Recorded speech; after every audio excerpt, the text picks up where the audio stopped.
Senator Sweeney, I know you're here. You can sign in, and then I know you have other meetings to go to.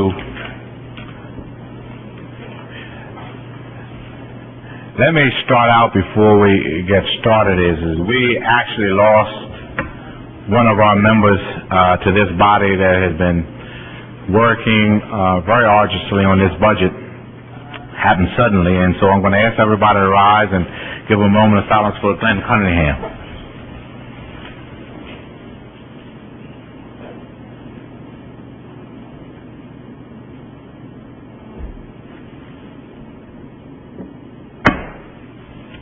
Thank you.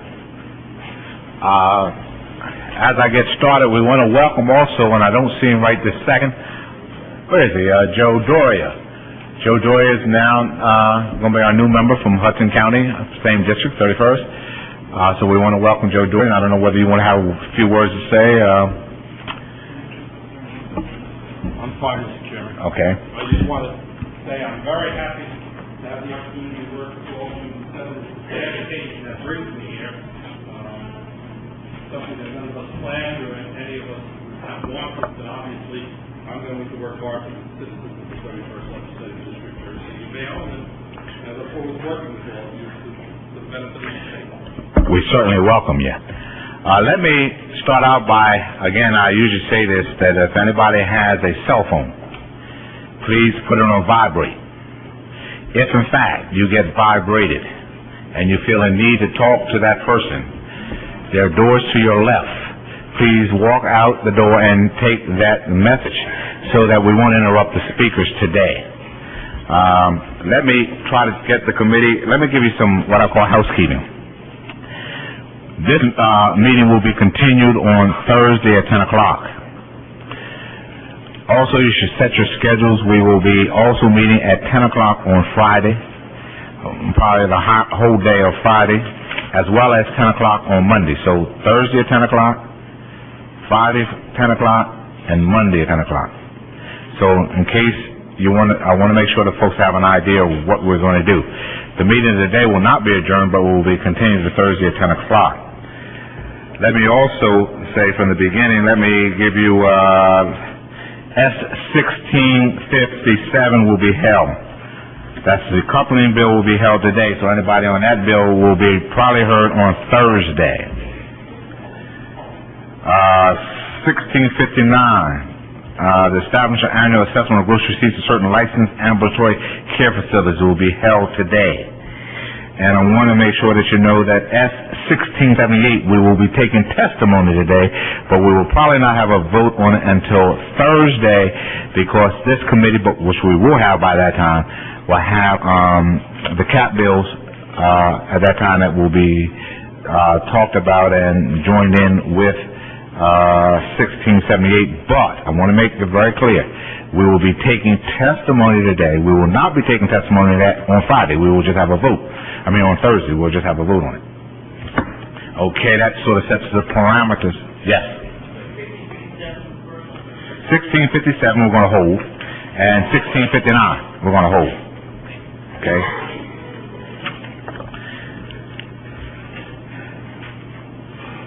We're going to start out with S-1532, which provide, well, you can start out. Provides non-participating hospital to receive for services payment from Medicaid for emergency services provided to Medicaid and New Jersey Family Cares. The bill originally was retroactive to the time HMOs in 1995. That has been eliminated. We will end up doing it only currently as we go forward. Basically what it does is it allows our HMOs that have both Medicaid as well as family care persons, if their persons for some reason need an emergency room visit and they don't actually have a contract with the hospital, they will be charged at Medicaid rates. That's the essence of what the bill does. Are there folks who would like to testify on the bill?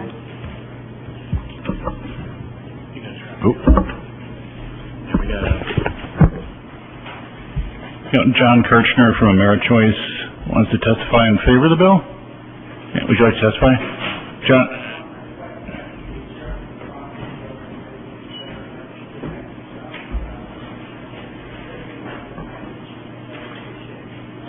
Okay.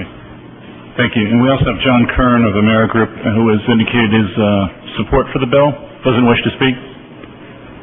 Thank you. And Jan Gavin? Okay, thank you. Mr. Gavin, where are you from? One of the members asked. Capital Health System. Oh, sorry, Capital Health Systems. No further testimony, we'll take a roll call. On Senate Bill 1532 with committee amendments. And your rights. And women. Chairman Bryant. Yes. Senator James. Yes. Senator Sweeney. He's a yes. Yes, he is a yes. He left a yes. Senator Piglio. Yes. Senator Doria. Yes. Senator Buono. Yes. Senator Sarlo.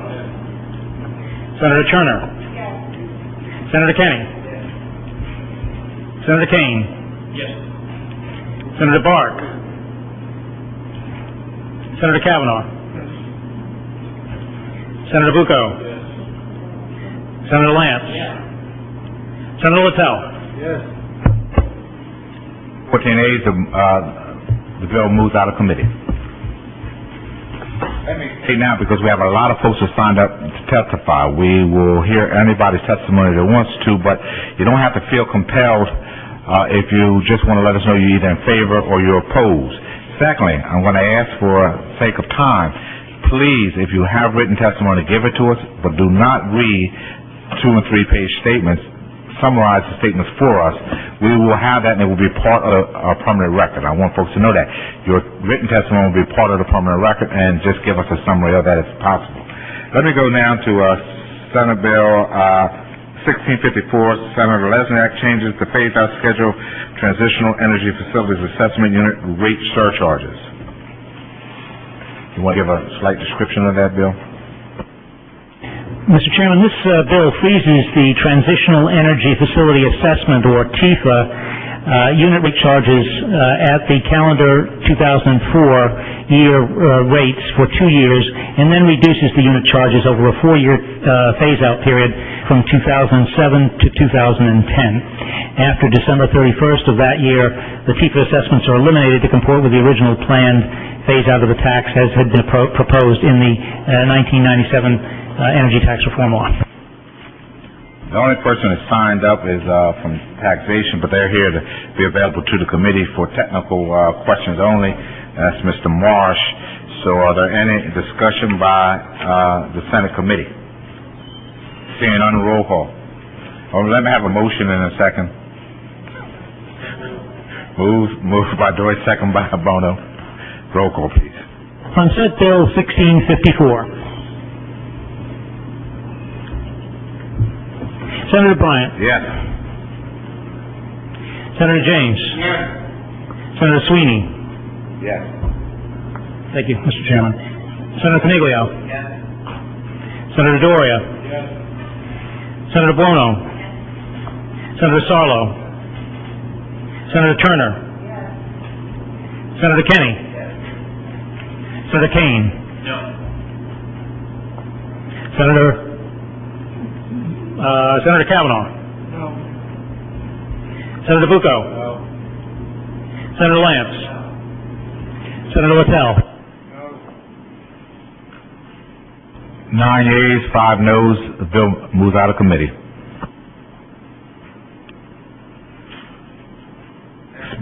Bill will be Senator Lesniak's transfer of the $110 million from the State Disability Benefits Fund to the General Fund. I want to give a slight description of that also.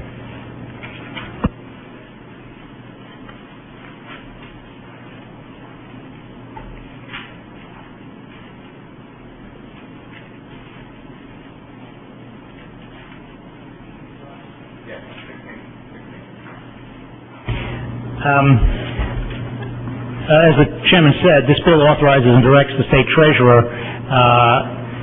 on and after July 1, 2004, on or after, to transfer an amount not to exceed $110 million from the State Disability Benefits Fund to the General Fund.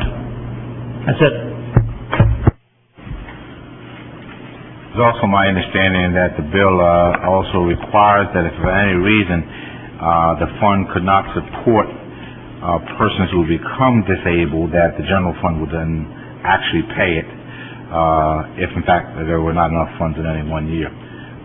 Who do we have to testify? With Kevin Murphy from the Southern New Jersey Chamber of Commerce, who's opposed to the bill. Mr. Murphy?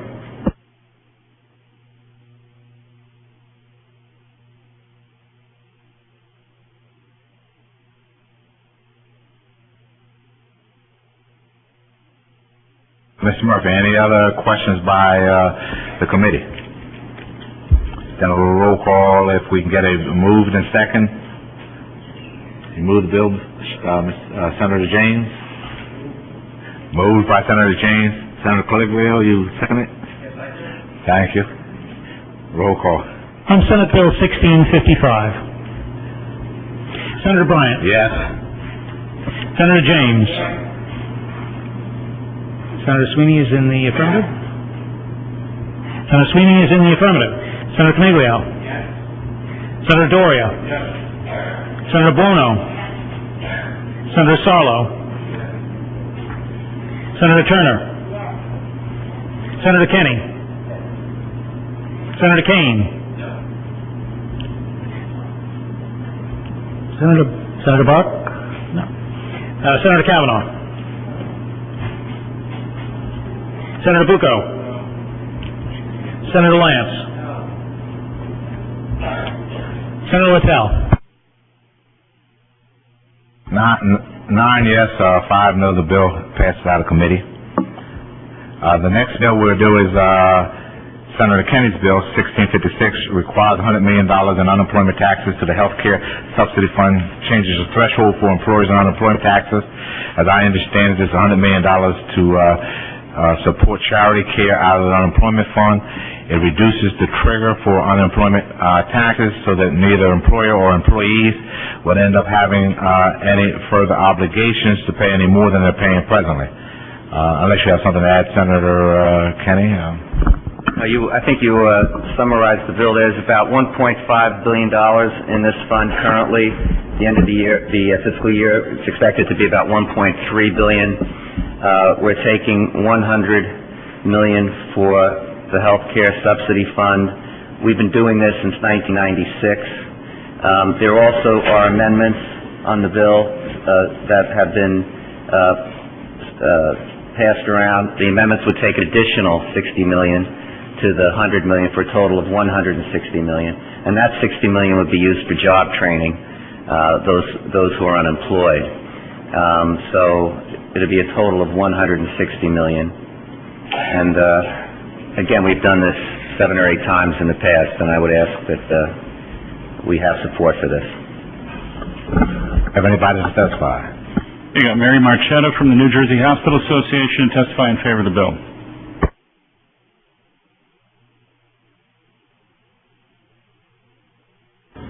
Mary Marchetta from the Hospital Association. We support this legislation and thank you for looking for ways to fund charity care, and this has happened in the past. I do believe, though, that $50 million is going to charity care and the other $50 is going to Medicaid.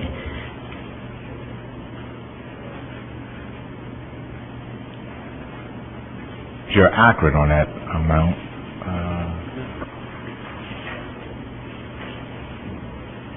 I mean, if 100 is going to charity care, we'd support that too. It's 50 for charity care, 50 for Medicaid. Okay, thank you very much. We also have Kevin Murphy from the Southern New Jersey Chamber of Commerce, opposed bill.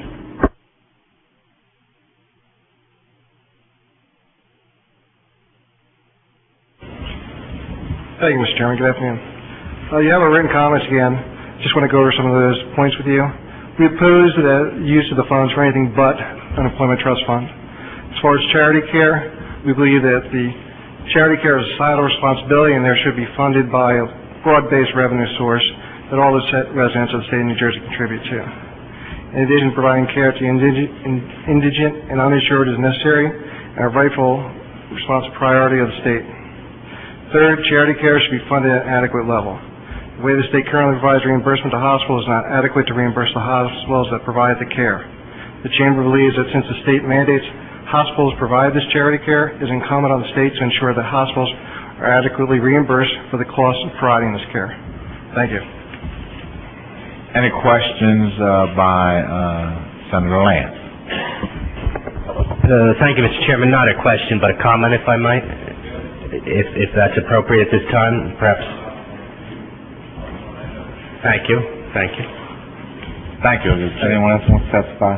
And then we can have comments. We're done with testimony. So yes, you're in, Senator Lance. Thank you, Mr. Chairman. Our side of the aisle will be opposing this bill. We recognize this has been done in the past under both administrations.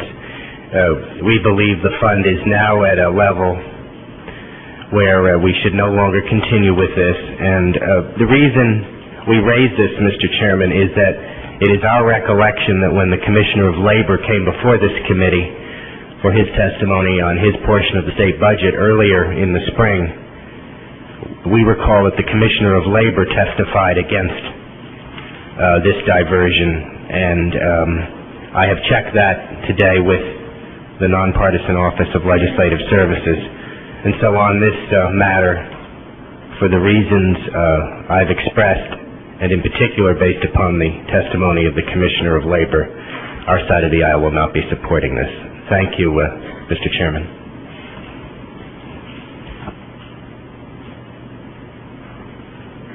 Thank you, Senator. One second. I'll take a half-a-minute pause.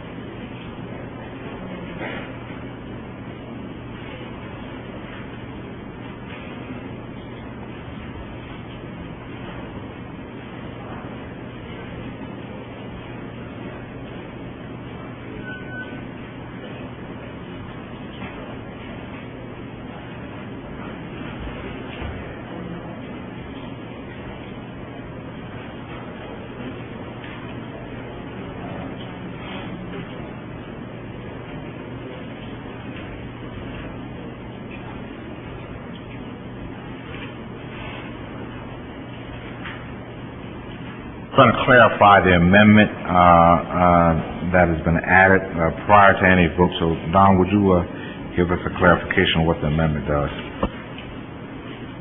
Mr. Chairman, these amendments do not transfer additional monies to any additional monies for job training. It leaves the amount diverted at $100 million. However, it changes a couple of provisions of the UI law as follows. The First Amendment makes permanent the current provisions of the UI law, which make each claimant eligible for a number of weeks of regular UI benefits equal to 100% of the claimant's number of base weeks, up to a maximum of 26. That provision currently applies only to UI benefit years commencing before July 1 of next year. Under current law, after June 30th of next year, the number of weeks will be cut to 75% of a claimant's base weeks. So this is going to make the continuation permanent. The Second Amendment changes an existing trigger which will cause an existing program to stop paying benefits by the end of this summer if the trigger is not changed. That program is the additional UI benefits during job training program. It's also called the ABT program, which pays up to 26 weeks of extra UI benefits to permanently laid off workers while they participate full-time in an approved job training program. Right now, no individual can start receiving ABT once the total of ABT paid during a calendar year has exceeded 1.5% of the amount of the balance in the Unemployment Trust Fund on the immediately preceding December 31st. The amendment provides that the new ABT claims won't be rejected until the cumulative total of ABT paid has become greater than 2% of the sum of the balances in the UI fund on every December 31st since the effective date of the 1992 law. So in other words, it changes, it liberalizes the point at which the trigger is set off to cut off the ABT benefits. Thank you. We're gonna hold this bill until we have another caucus on this bill. Thank you very much. We're now down to, we're holding 1657, so we're now down to, S 1658. Establish a 4-year registration period for new, passenger vehicles. I'm holding that until we have a conference at the end of this meeting. Not for the whole day, I'll be back with that one. And so now I'm gonna go to, impose a fee on sale of new motor vehicle tires. Oh, no, that's the one. Okay, shoot. 1658 we're gonna do. The one on registration, we're gonna hold the one on tires until we have another 5-minute caucus. So let's go with 1658. 4-year registration, period for new registered vehicles. As I understand, this bill, which is my bill, every new, registration will now pay a 4-year registration fee. Up until, I think it's February 1, according to the amendments. That will also include rental cars, but rental cars then after that will not pay that fee. If everybody wants to understand why that is, we would exempt them from the beginning, but the problem is we don't have the software, available in order to exempt them. So, they will pay it until that software is in place, that you would know who the rental folks are, and that should be in place at the latest as February 1. Anybody who has an existing car, they would pay the normally yearly registration. If you bought a used car, you pay your normally registration, so that's the nature of the bill. Who do we have to testify? Yeah, Pam Fisher from AAA to testify in favor of the bill.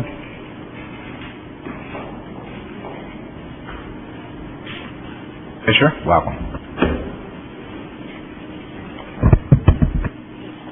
Thank you, Mr. Chairman. I'll just make it very brief.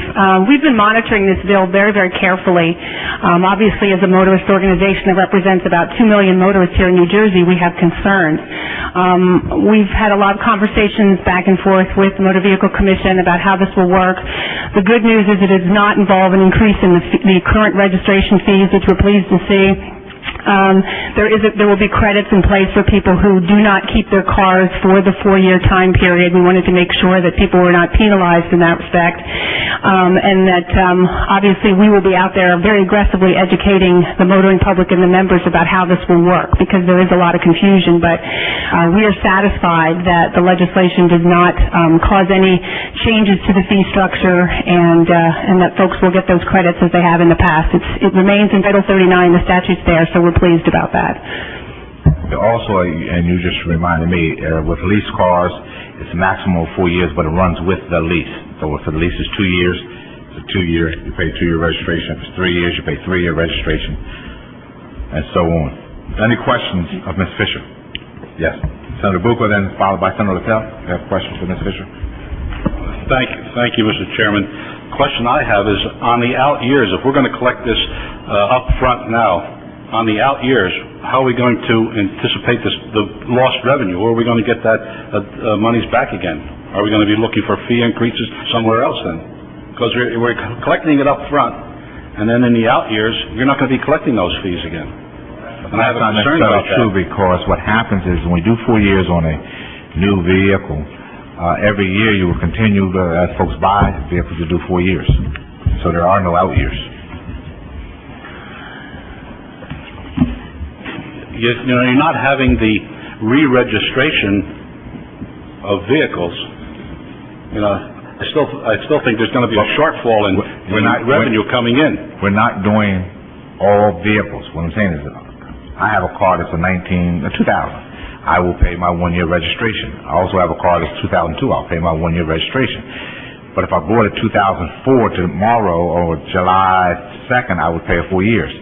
What they're doing is collecting 4 years on every new car sold. So really, in essence, you will constantly, as you sell new cars, you're right, you could have less revenue if I sell less cars. Let's assume I sold 1 million cars this year, I get 1 million 4-year registration.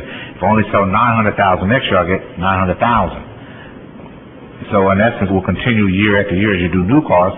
Older cars will, after the 4 years, will continue to pay their registration fee on a yearly basis if it stays for year 5, 6, 7, or wherever else. So the notion is that as long as new car sales remain flat. You will not see a decrease or increase. Let me ask the senators if this seems, can we get through all, we might want to discuss the bill. Do we want to ask any of these, ask anybody questions? Because I was going to have all the folks who testify, if you have questions to them, let's ask them questions first, and then we can discuss it back and forth. Does that seem fair to everybody? Okay. Who else do we have to testify either in favor or against? Ms. Fisher, no one seems to have questions. Thank you very much. Well, the Motor Vehicle Commission, and they've installed themselves already. They're in favor of the bill. Sean Sheehy, Dennis Ravel represent the commission. We might have some questions. Senator Lance. Yes, following up on Senator Bucco, I understand the point of view that if you multiply by 4 and then divide by 4, you get roughly the same amount of money. I understand that. Under the current system that goes year by year, it would be my seat of the pants opinion, not of course being an expert from your division, gentlemen, that the fluctuation would not be as great as the fluctuation may be if we go to this new system, because it will be more dependent, will it not, on whether or not it is a good year or a bad year nationally and therefore in New Jersey for the purchase of automobiles. You understand my question through the chairman? Through the chairman, to Senator Lance, you talk about 7 million registered cars in the state of New Jersey. New car sales are approximately $600,000. 600,000 cars. 600,000 new cars each year. Correct. Is that what you're testifying to me and other members of the committee? Approximately, yes. That's the numbers we have on the number of new cars sold each year. There will be an increase in revenue for the first 3 years, as you're going to realize more revenue. In the out years, that will diminish to zero, will not diminish to a negative number. There could be impacts in the purchase of new cars, or people just not registering as many cars, but that's something that you'd have to plan for in any event, regardless of whether there's a 4-year registration or not. Through the chairman, the system that has been in effect for many years, which is year by year, as I understand it, and I, of course, pay that like every other resident of New Jersey who has an automobile.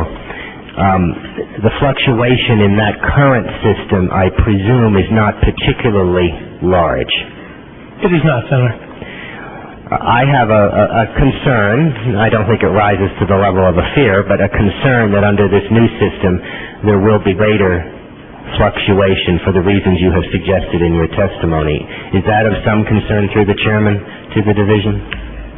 Through the chair to the senator, it is not a concern.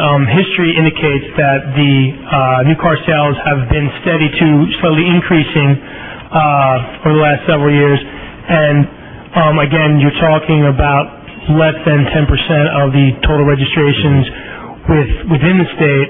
On a integer down year, chances are we'll be down overall, and it's something that the state as a whole would have to adjust to. Thank you, Mr. Chairman. Only time will tell. Thank you. Thank you, Senator Lance. Any other questions by any other members? Anyone else to testify? Is Paul Anzano and Tracy DeSarno? Sorry. Senator Lance has some general questions. Okay. Senator Littell. You want to ask? Go ahead, Senator Littell. Thank you, Mr. Chairman. It's not a difficult thing to decide, but I'd like to recommend that we amend this so it's voluntary. Let people decide whether they want a 4-year registration or not. There's no problem in my mind in having people come back to the motor vehicle registration every year so that you have less people that are unsavory terrorist characters coming in there. If you give them a 4-year license and a 4-year registration, you'll never see them again. So I think you could correct that by making it voluntary. Are you willing to do that? Let's check out the revenues we need. Might pick up more. We can't take those chances.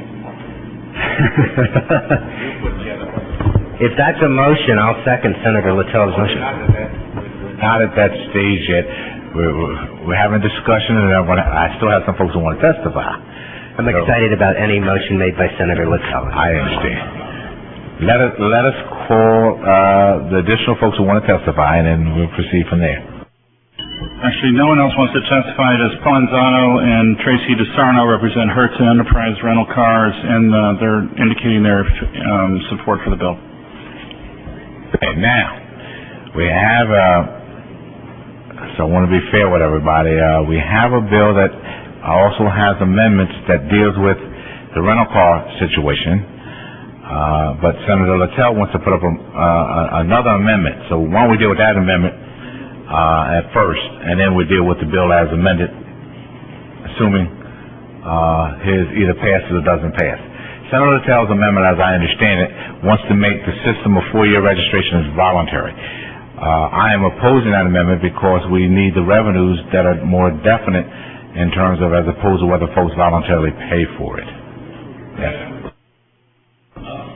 Is the senator suggesting that everybody can do the 4-year? Is he suggesting that it be a voluntary system for everyone, so that even if you have a car that, like you were saying, 2002, that somebody could voluntarily do it for 4 years in addition to, is that what you're suggesting, Senator? That allows, that all new cars would be the 4 years, and that in addition, anybody who wants could do it. If you have a 2002, 2003, you could voluntarily do the 4 years? So that's what he said. Yes. Excuse me? He's saying yes. He's saying every car. Every car can voluntarily do it. That's right, and the ones that don't want it, get to keep their money in their pocket and invest it someplace else. But it's an investment. It's an investment in our...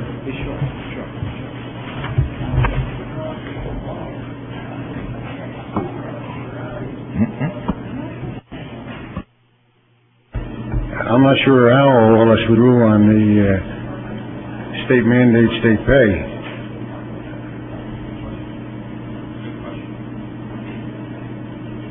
Roll call on that amendment alone.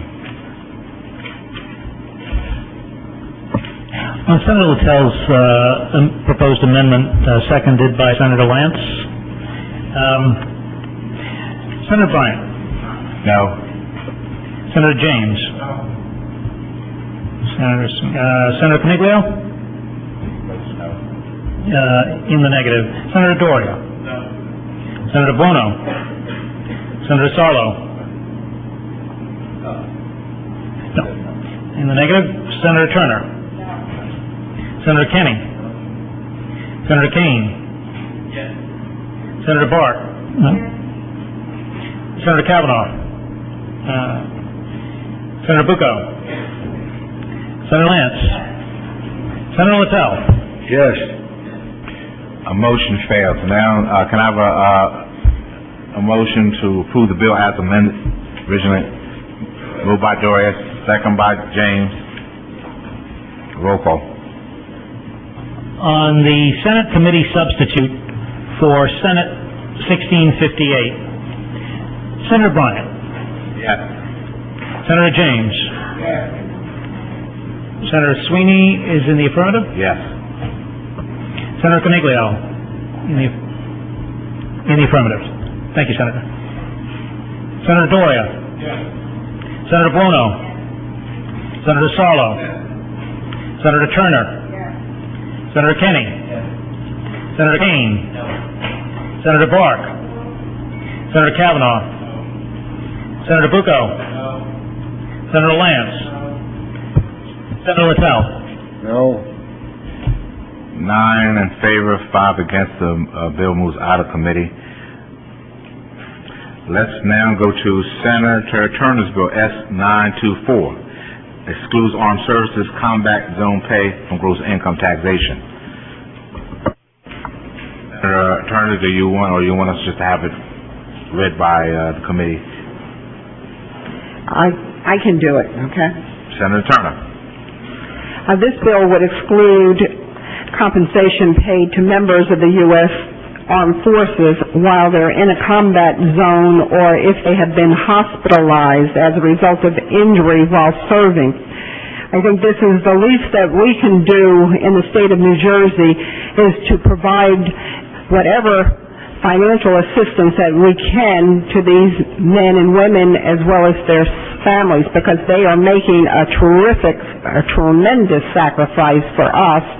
And many of their families are now struggling just to make ends meet. So I think it's incumbent upon the state of New Jersey to do all that we can, because we are deploying more and more members of the National Guard who have to leave their families and who have to leave their jobs to serve our country.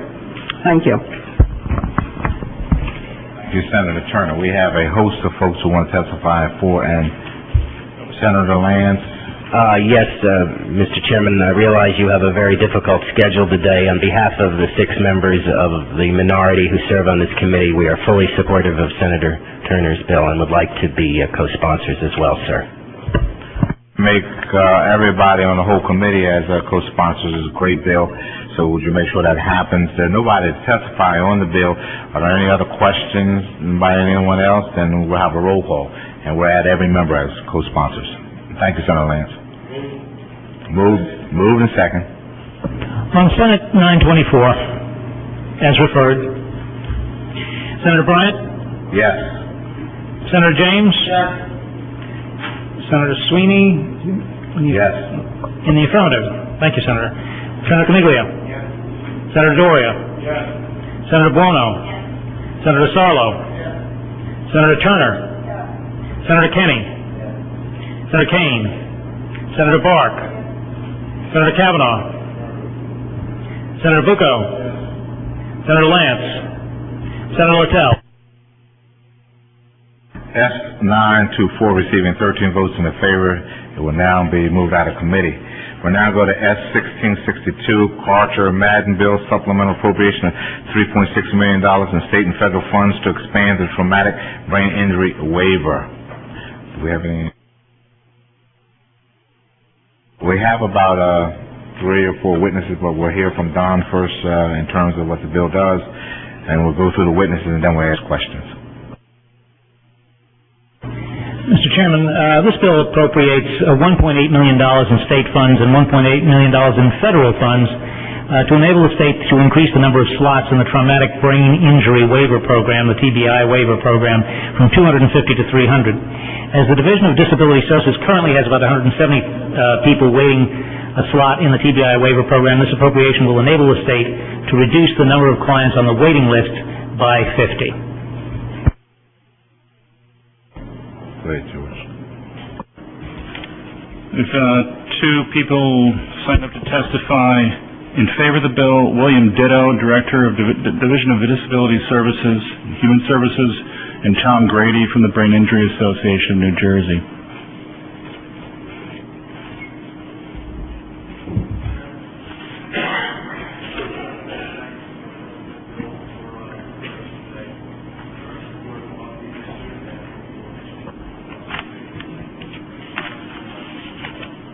Any questions by any of the members?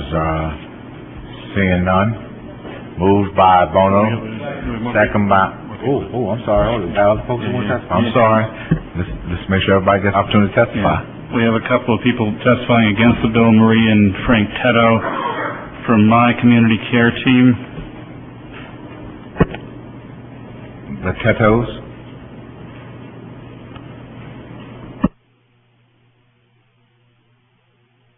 They all should work.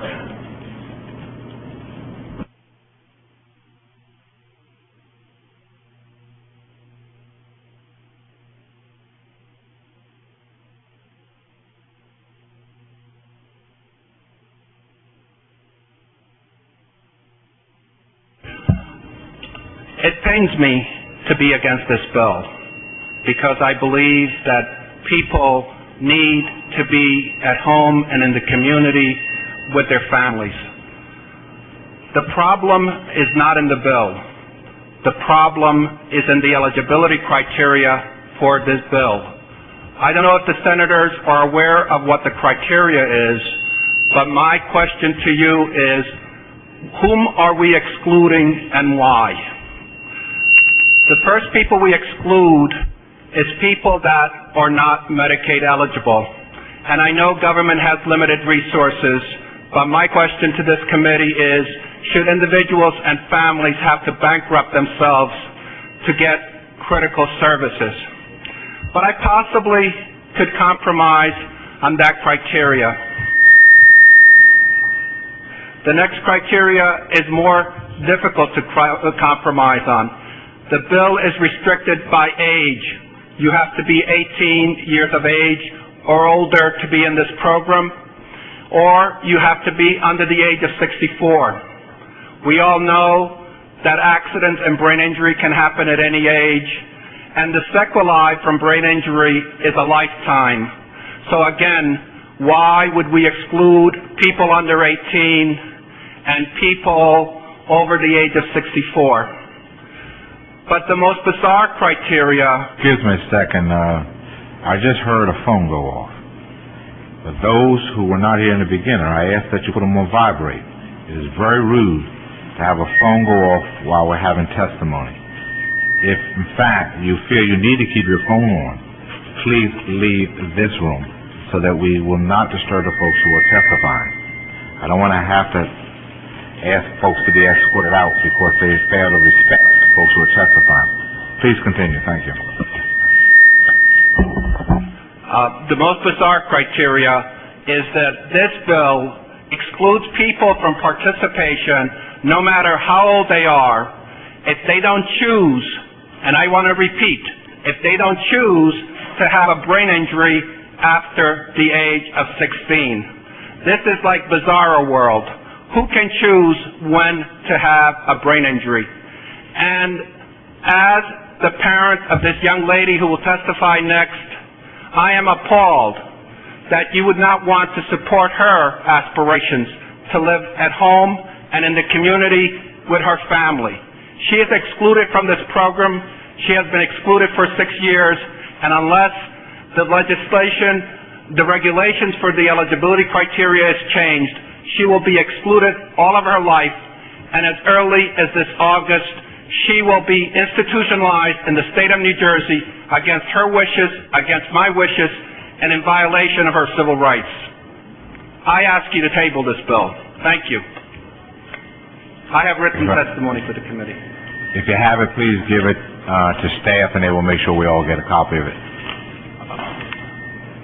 And I didn't catch the young lady's name who was testifying.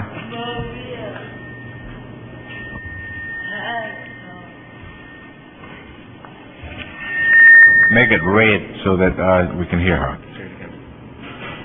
Maria Tato. Yeah, thank you, Maria. Please go forth. Okay. I'm here to ask you to table the expansion of the TBI waiver program, because it discriminates against thousands of people like me who need help. The problem isn't in the registration, but the eligibility criteria for the New Jersey TBI waiver. To be in New Jersey TBI waiver, you have to be injured at the age of 16. Now who can choose when they're going to have a brain injury? Whoever thought that is insane? I need help. I don't want to go into an institution. Why can't I get any help? whatsoever. This isn't just about me.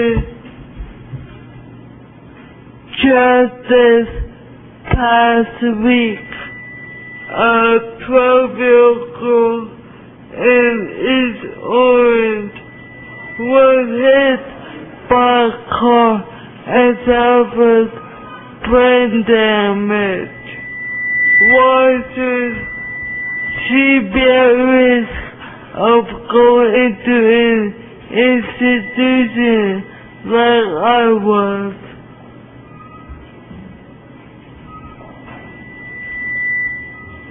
Do you think there's any help for people like me? If there isn't, I may be in an institution.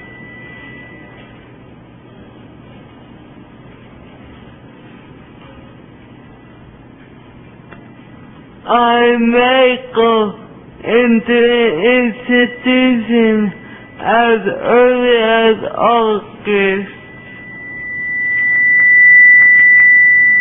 Besides the onset of injury criteria, the New Jersey TBI waiver excludes people who aren't Medicaid eligible. It excludes people under the age of 18 and people over the age of 54. This is bizarre. Cuckoo.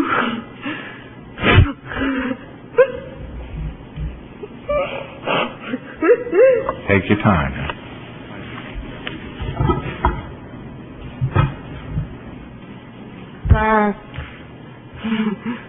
People have injuries at all ages.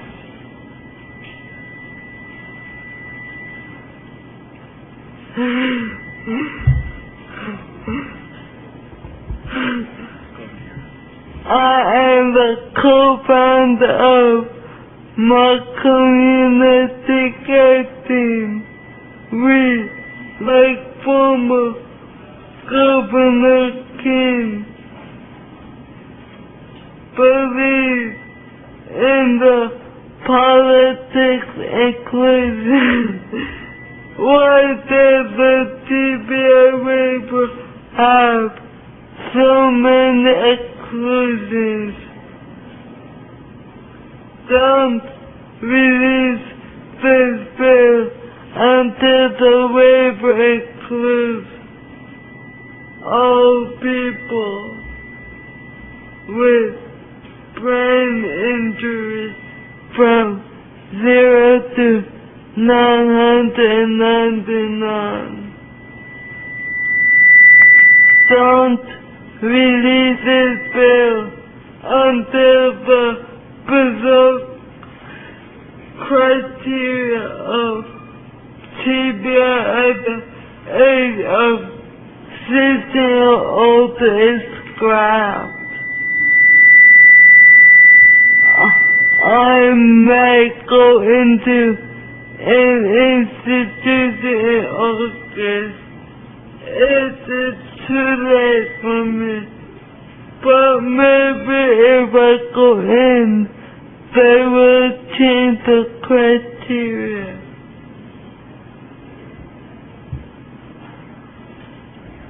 I came out with the phrase, freedom is the best choice of all.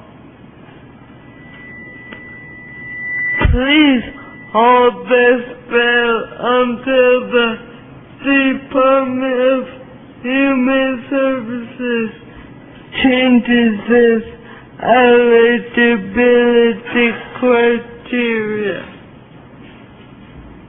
Think about it. The criteria excluded adult black or Jews. Would you pass this bill? If the answer is no, then why exclude children and the elderly? Do children and the old people belong in institutions? It makes no sense. It's broken and needs fixing. Please get this. Please get it changed before expanding the waiver. Thank you.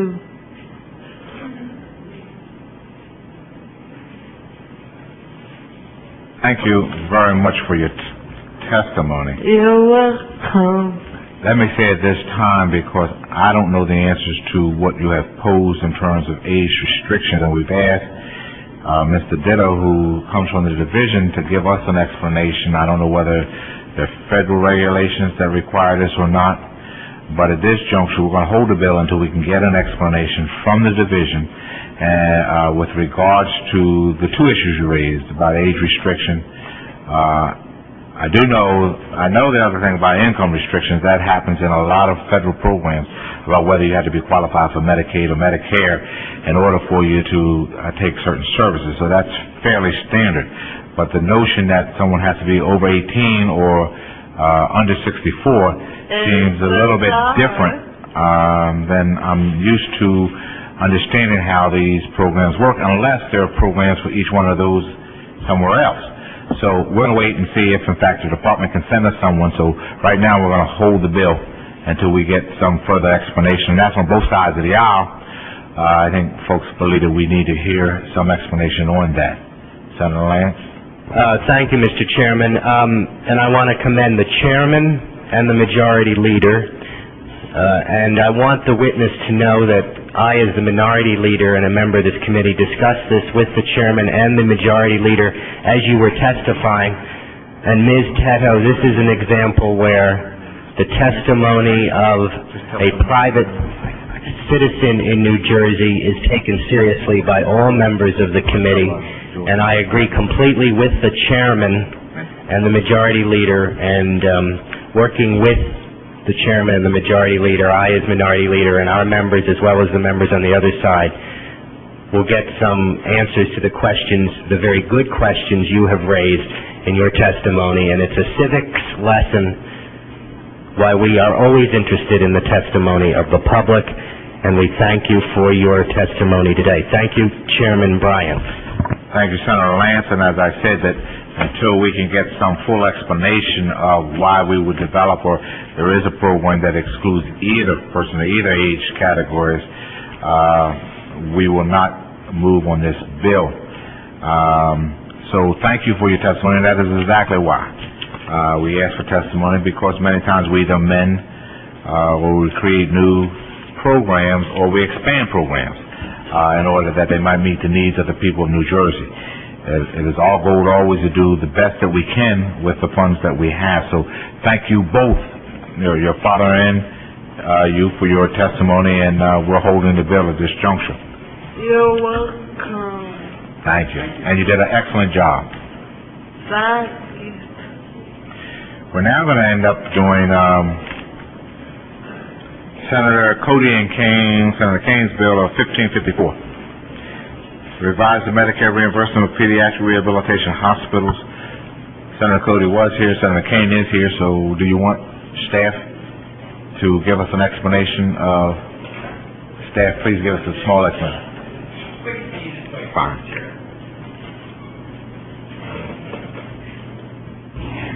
Mr. Chairman, Senate 1554, SDS, revises the law governing Medicaid reimbursement of pediatric rehabilitation hospitals in several respects, as follows. A pediatric rehabilitation hospital with 30 or fewer beds is to be reimbursed 100% of its Medicaid allowable reimbursable costs,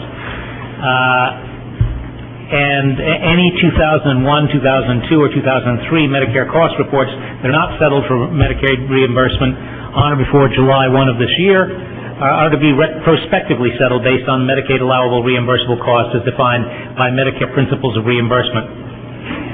Second, The Commissioner of Human Services is to adopt regulations to permit a pediatric rehabilitation hospital with more than 30 beds to seek rate relief or seek a new base year rate in the event the hospital has experienced an increase in its operating costs, which would impact the existing per diem rate, net of capital costs, greater than 5%. And third, a pediatric rehabilitation hospital is to be reimbursed its outpatient costs based on applicable cost-based Medicare principles of reimbursement through the Medicare-Medicaid cost report, and is not to receive final reimbursement based on an outpatient prospective reimbursement methodology.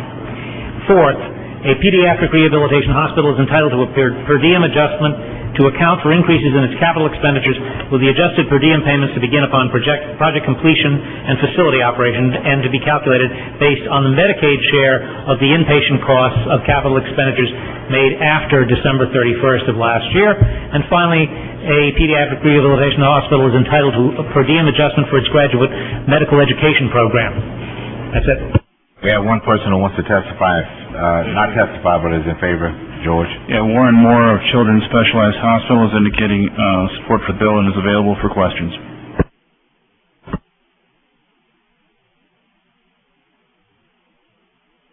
Any questions, Mr. Moore, by anybody? Seeing none. Any questions between committee members? Seeing none. Roll call. Moved and second. Moved by,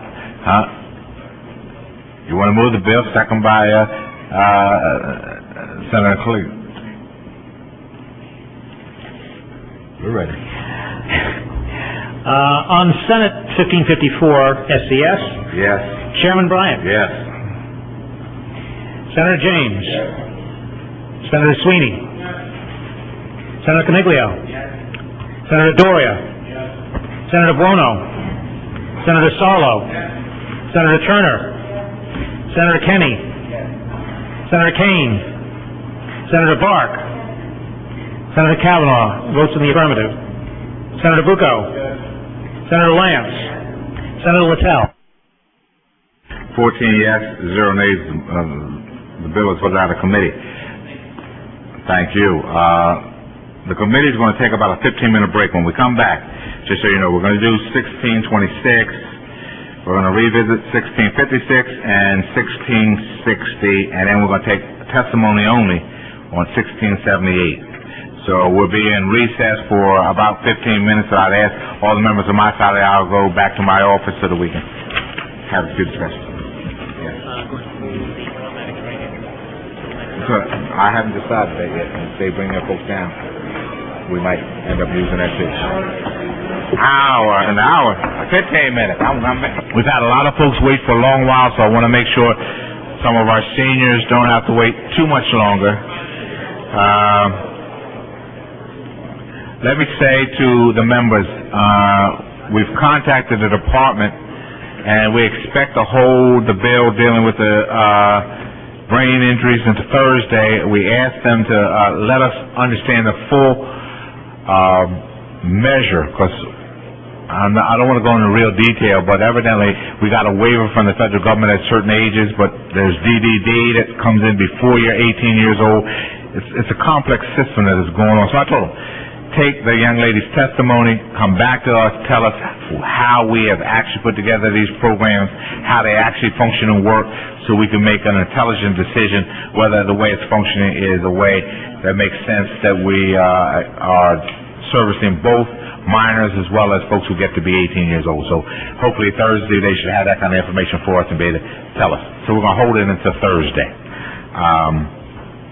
Secondly, I'm going to try to get Senator Kenny's 1656, just so if there was any confusion where the $60 million figure came from. These are folks who are already on unemployment, who are getting training, and it is maximum could be $60 million that we utilize of their already existing unemployment funds. So it's not like taking out.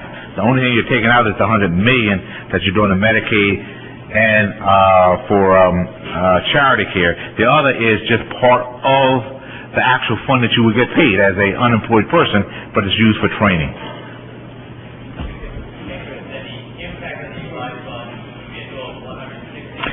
It's not an impact. Now, I don't want to go there. It's $100 million you're diverting, so that's an impact. The other is folks were already entitled to use it within the fund.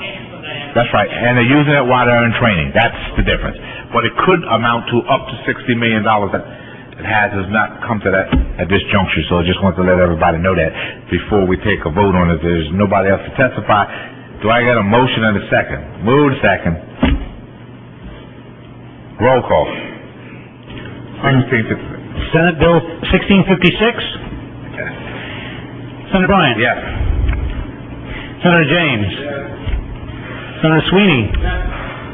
Senator Coniglio? Senator Doria? Senator Buono? Senator Sarlo?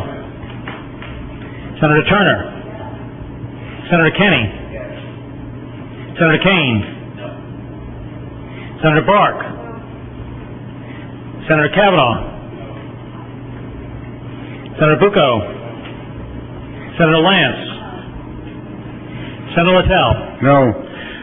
9 in favor, 6 against. The bill moves out of committee. Also, S-1660 we're going to hold into Thursday also. And as I said, we're not adjourning this meeting. We're going to continue this meeting to Thursday. Now let's go to Madden Sweeney, revised outdoor advertising, law and local tax treatment of certain outdoor advertising signs. Senator Madden's here if you'd like to testify, and then we see who, we have some folks who want to testify also. Senator Madden. Good afternoon, Chairman, and thank you for posting the bill, and then members of the committee, thank you for your time in hearing my testimony. Senate Bill 1626 is simply referred to as the billboard legislation. There are three main components that I'd like to emphasize in the legislation. First off, the meat of the entire bill itself comes from the Governor's Task Force on the billboard issues of past. The first piece, Chairman, is there's an ethics piece in it. On all waivers now, there will be a requirement to have the State House Commission review those waivers before the final permit is issued.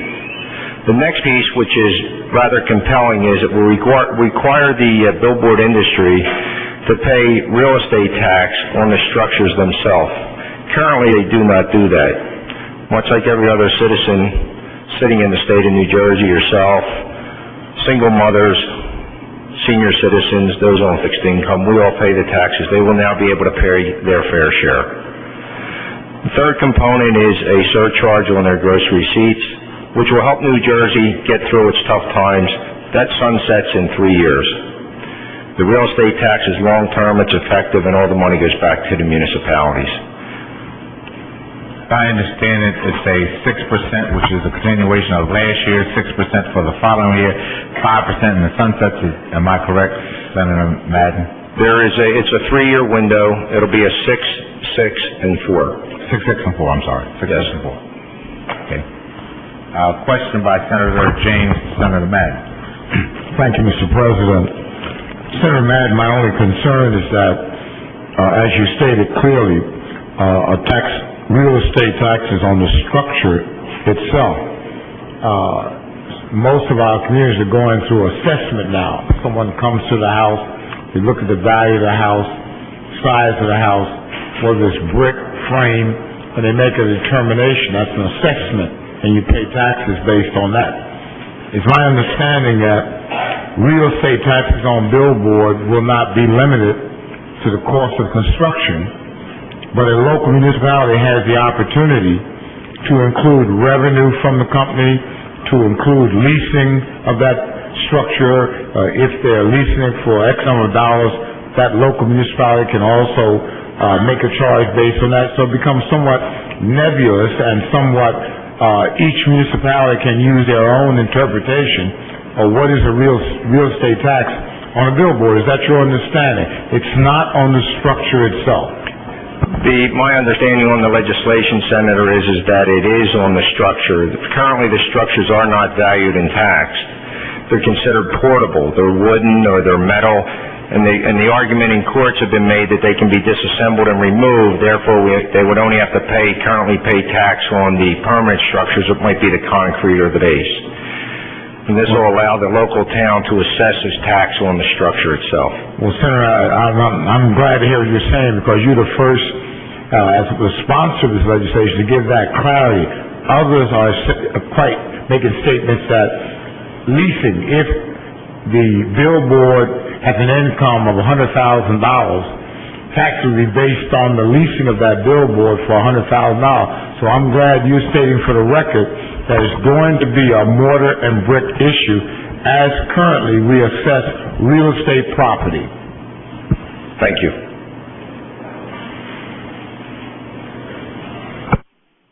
I'm going to call the folks who would like to testify. Thank you, Chairman. Thank you. Denise Lambert from Taxation and Jen Snyder from the Department of Transportation are available to answer questions if necessary. Helen Yeldell from the New Jersey League of Municipalities is in favor of the bill. Yes, good afternoon, Mr. Chairman and Senators. Thank you for hearing this bill. The League of Municipalities supports this bill. This is the result, as Senator Madden said, of the task force on billboard policy. We believe that the task force set out some uniform policies and procedures, and we are especially glad to know that this bill establishes appropriate tax treatments of billboards or outside advertising space. It also permits municipalities to set standards as far as the location, size, what have you, of the billboards. You have my statement up there. I just want the committee to know that we support this bill.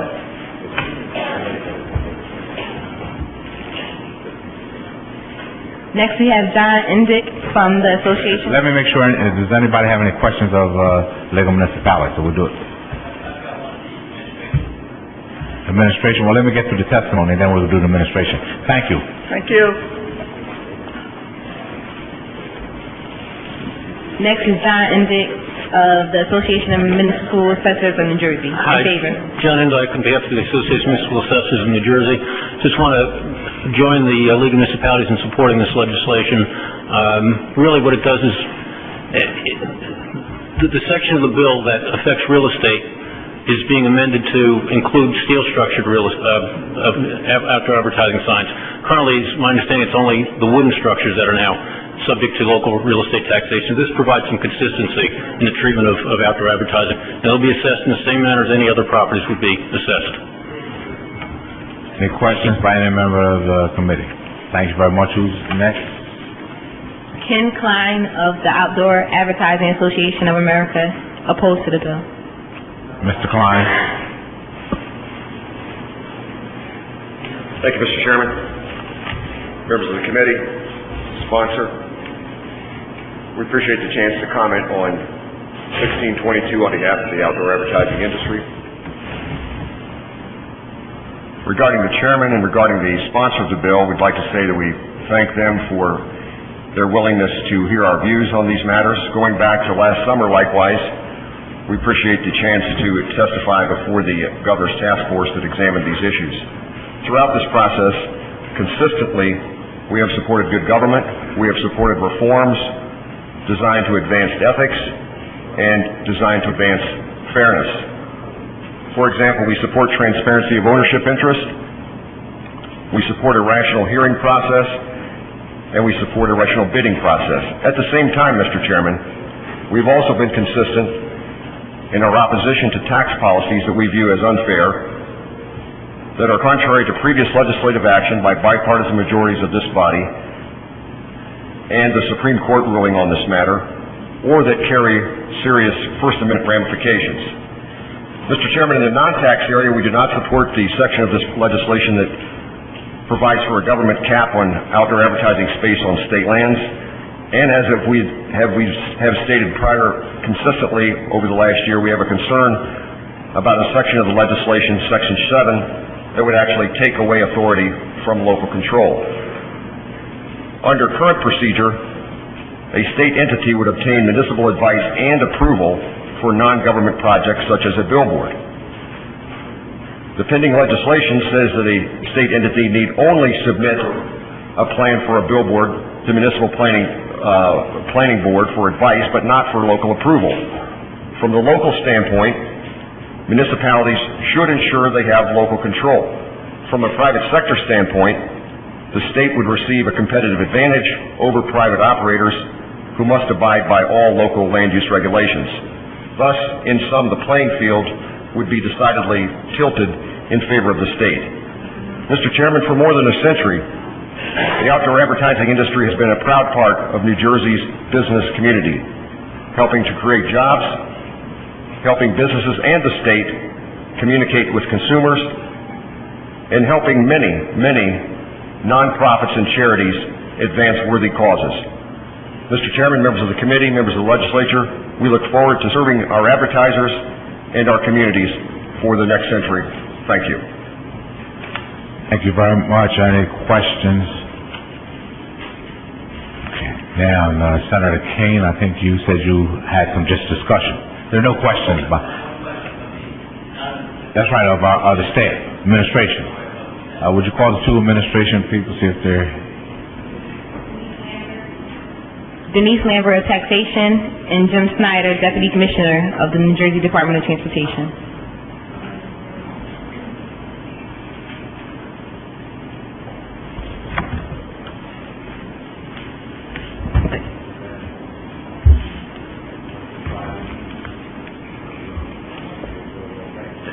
Thank you, Mr. Chairman, and through you, if I may, I've got some questions. Senator Madden just had an interpretation of the bill in response to Senator James's question regarding what can be interpreted as the real estate tax purposes for these billboards. Does the administration agree with understand and agree with Senator Madden's interpretation of the language in the bill? Yes, we do. Thank you. That's just making sure that sometimes our sponsor's intent is not always met with when we get to implementation aspects of the legislation. I just wanted to clarify that. Thank you. Thank you, Mr. Chairman. And I think Senator Lance may have a few questions. Sorry. In case you... Receptive of you that Senator Lance would have. Senator Lance. Thank you, Mr. Chairman. Pardon me? I do have a question, yes. Thank you. Through the chairman. Does this replace the legislation that was passed last year at budget time regarding the taxation of the billboard industry? Through the chairman. Yes, it does. Yes, because there was a great debate last year on this issue, as I recall. I was sitting over there last year, and there was a great debate about the amount of money that was anticipated from last year's legislation. I'm reading now from my bill comment. The fiscal year 2004 budget document, the budget document we passed about a year ago, a year and 50 weeks ago, just shy of a year ago, anticipated $24 million in revenue from the bill that was passed last year. And as of March of this year, that had produced $2.7 million, and the administration adjusted downward the anticipated revenue from $24 million to $10.7 million. Our side of the aisle last year had suggested vigorously that it would produce nowhere the amount of money that was to be anticipated in the budget. Do we have figures, it now being the middle of June, as to how much will be produced in the budget year that will end in 2 weeks from the current configuration of the statute? Through Chairman Bryant. Speaking for taxation, I do not have those figures with me, but I am sure I can get some approximation. Thank you. Mr. Chairman, this is the Budget Committee. This is June 14th. We're going to ask that by Thursday you have the information that is requested. This was a great debate last year. Now, this legislation would amend and supersede the legislation that was passed last June through Chairman Bryant. Is that accurate to the division that administers the program? Yes, it is. Yes. And this is the Budget Committee. How much does Treasury estimate will be collected in the new budget year from the revised program? I imagine that would be in our bill comments. I would imagine it would. I'm asking, through the chairman, as a minority leader, I'm asking the Department of the Treasury, the Division of Taxation, here before the Budget Committee, in a bill that is designed in part to balance our $26 billion budget, given the dreadful record of last year, when $24 million was estimated, and as of March, $2.7 million was collected, precisely how much is to be estimated under the revised statute we are asked to vote today. Senator Lance, I understand it's $10 million. $10 million. Thank you, Mr. Chairman. The Republican side of the aisle will not be voting for this bill based upon the sorry history of this, based upon last year's events, and we wish to have figures before us, and I'm pleased that the chairman will be providing us those figures. Thank you. Thank you. Any other unreadiness? It's time to vote. Can I have a motion and a second? Moved by majority, second by Senator Sarlo. Roll call. On Senate Bill 1626 as referred to committee, Senator Bryant? Yes. Senator James? Senator Sweeney? Yes. Senator Coniglio? Yes. Senator Doria? Yes. Senator Buono? Senator Sarlo? Senator Turner? Yes. Thank you, Senator. Senator Kenny? Senator Kane? Senator Bark? Senator Kavanaugh? In the negative. Senator Bucco? In the negative. Senator Lance? Senator Littell? No. 8 votes in favor, 7 opposed. The bill moves out of committee. That's all the bills beside the one that we're going to take just testimony on, and as I said, today we will take testimony on, and we will not take testimony on Thursday. This is Senator Kenny's Bill 1678, increases homestead rebates for certain homestead owners, folds New Jersey Saver rebates and homestead rebate program, and increases gross income tax rate for taxpayers for taxable incomes over $500,000 and temporary justice withholding tax. Senator Kenny. Thank you, Mr. Chairman. This bill would raise the current highest tax rate on income from 6.37 to 8.97, a 2.6% increase on that income above $500,000. This would affect 28,000 persons, less than 1% of the taxpayers. It would raise about $830 million from January 1st, 04 through September 30th, 05, and then $739 million from July 1, 05 through June 30th, 06. So over this period of time, this proposal would raise approximately $1.6 billion. That would be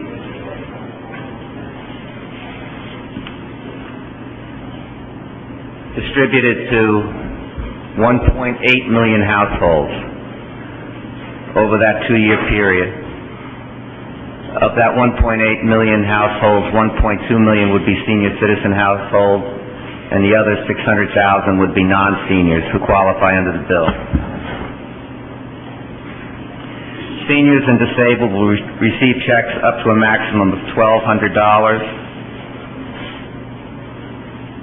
Rebate checks would also be provided to non-senior households with incomes under $200,000, and those ranges would be from $500 to $800. So the checks basically would be going to seniors and non-seniors, and then within each group, depending upon your income level, you would receive checks anywhere from $1,200 to $500. Currently, seniors receive a maximum of $775. That would be increased to $1,200. Currently, seniors over $70,000 but less than $125 receive $250 check. That would be a maximum of $800. Between $125 and $200, currently $250. That would now be a maximum of $500.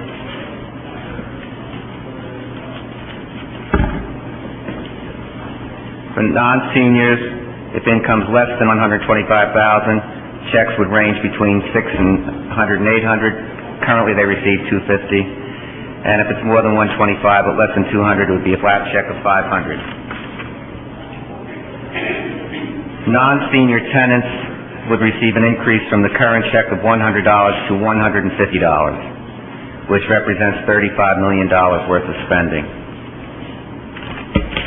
That summarizes the highlights of the bill. Essentially, 1.8 million households will receive over the next 2 years $1.6 billion in the form of rebate checks that in most cases are doubled, if not almost tripled. Thank you, Mr. Chairman. Thank you, Senator Kennedy. As I heard, one of the things that's in the proposal that folks might not have known about is increasing the tenant by 50%. So I wanted to make sure that was clear, that folks understood that. What I think I'm going to do, I have so many people signed up, I'm going to end up calling up 3 in favor and then 3 against, and then 3 in favor and 3 against. So we'll start out with Mr. Chairman, before maybe we begin, I just wanted to clarify the tenant. We had discussed inside, it's an increase of $50 at the minimum, but at the maximum, a tenant can get up to $775? Seniors, these are non-senior tenants. Non-senior tenants get $50 more. Addition, which is a 50% increase. And senior tenants can get up to... Right now, they get the senior... Yeah, that's right. They get up to $775. That's exactly right. For seniors. Absolutely. Okay. I wanted that clarification, because that was something I wasn't clear on. And if everybody doesn't mind, unless you have a specific question for a person who's in front of us, we'll try to get through the testimony, then we can then go back and forth either way. But if there is an individual that you want to ask some questions from, just let us know. So why don't you call the first 3 in favor, and then we'll go 3 against. Herbert Greenberg of Caliper Corp., Jeremy Hirsch of New Jersey Principals and Supervisors Association, Marilyn Askin, the State President of the AARP of New Jersey. Oh, and Doug Johnson of AARP.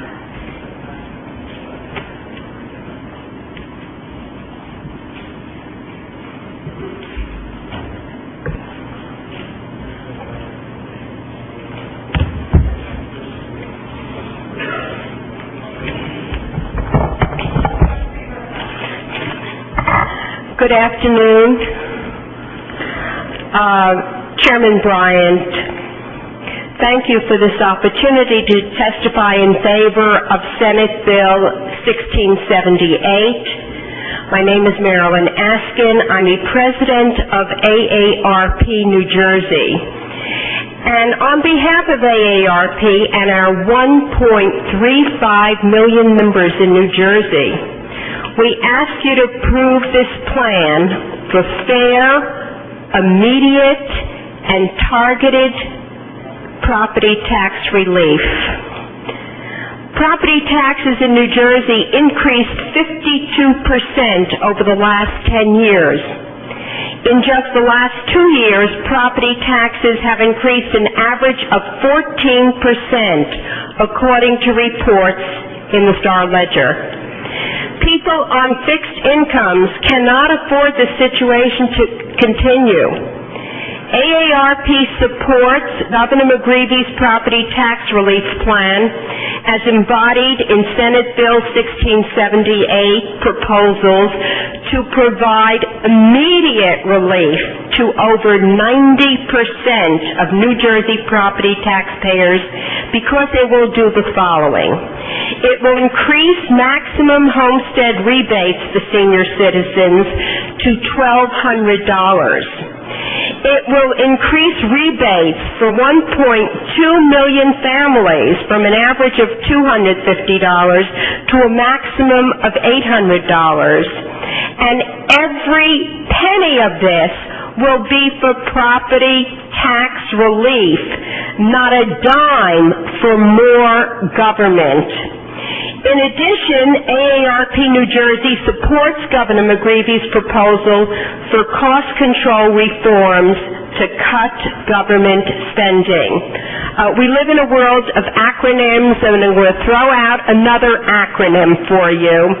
AARP supports this FIT, we call it FIT, F-I-T, relief proposal.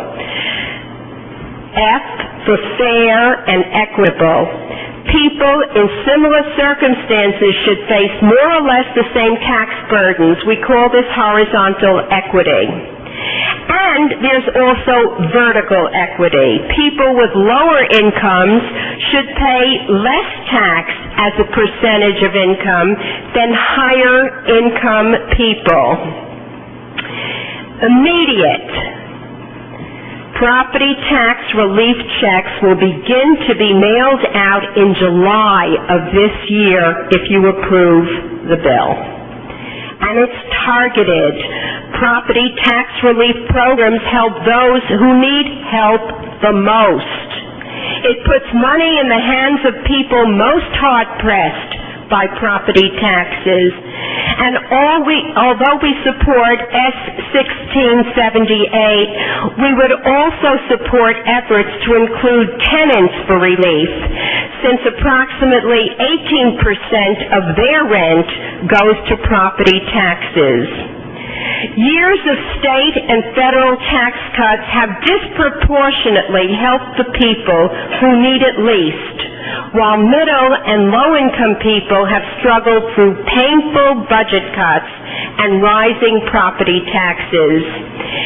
S-1678 is an important part of rebalancing the tax system.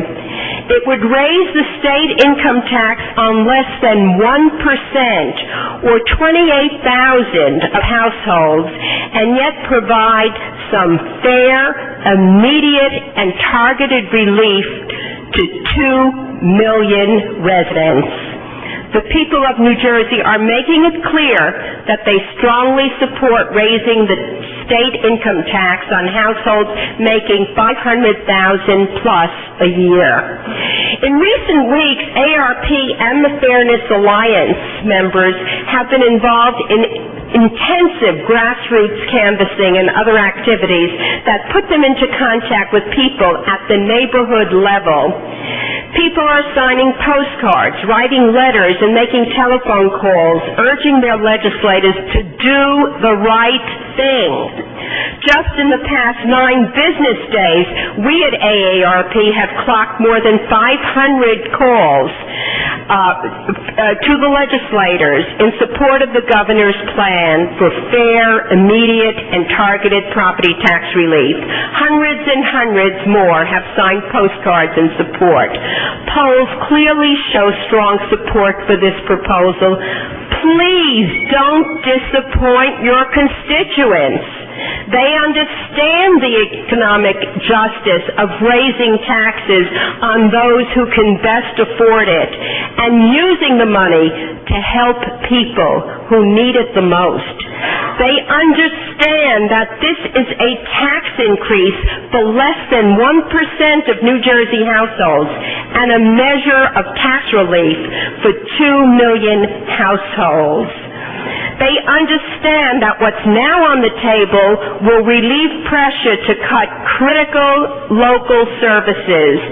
begin to ease crushing property taxes on low and middle income families, promote fairness by raising revenue from the state's only tax based on the ability to pay, and help lead to a meaningful, honest discussion of how to raise the public funds needed to protect our citizens and invest in the future and reform the tax system.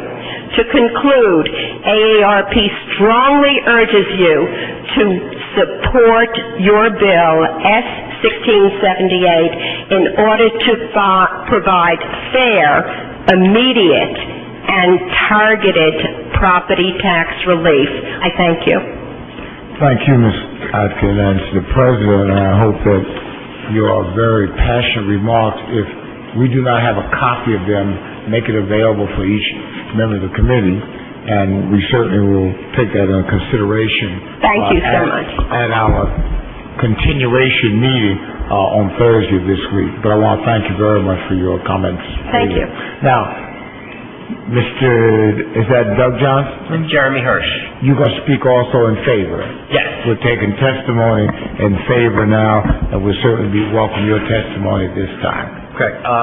Good afternoon, Mr. Chairman, members of the committee. My name is Jeremy Hirsch. I represent the New Jersey Principals and Supervisors Association. We are also members of the Fairness Alliance and have been members for the last year and a half or so. I'm here, obviously, in support of S-1648. We support this legislation and agree with the sponsor that there is a need to increase state revenues.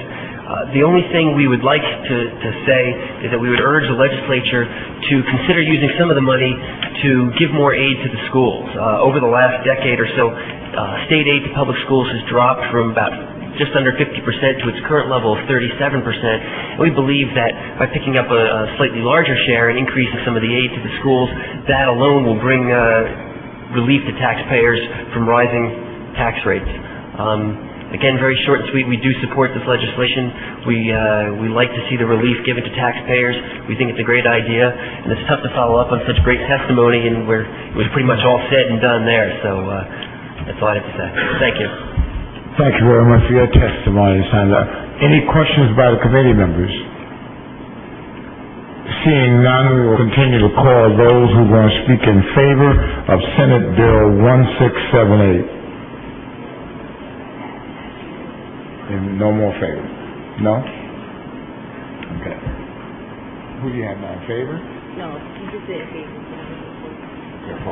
We will now call on some who will oppose Senate Bill 1678. Yes, go ahead. Ovetta Scott, Circle S Tenants Association, opposed to the bill. Carl Abrams, President of Elmwood Park Tenants Association, opposed to the bill. Which is the first one? And Lillian Donham, Fair Lawn Tenants Association, opposed to the bill.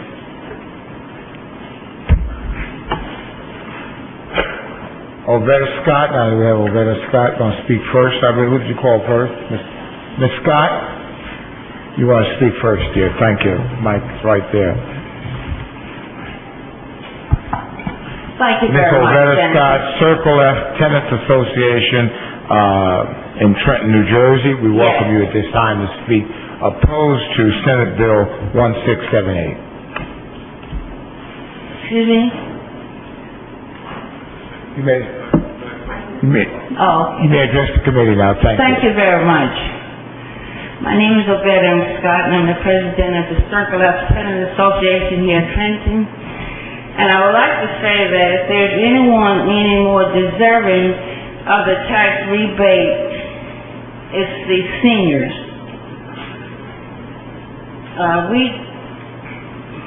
We deserve this because we are seniors. Any relief that we can get is more than deserving. I also speak for my fellow tenants who is here with me from the Circle F Senior Apartments. I'm very brief and very short, and I thank you very much for your consideration. And we're also a part of the New Jersey Tenant Organization based in Hackensack. Thank you.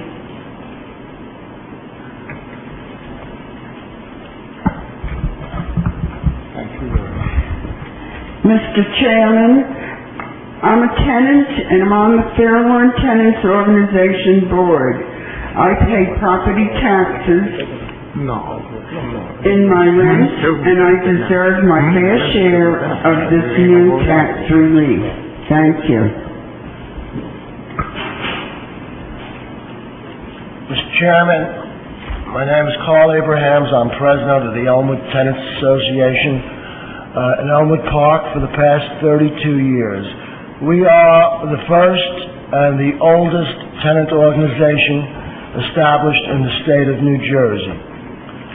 At the present time, we have a rent leveling ordinance in town which represents a 2.5% increase in the rentals every year.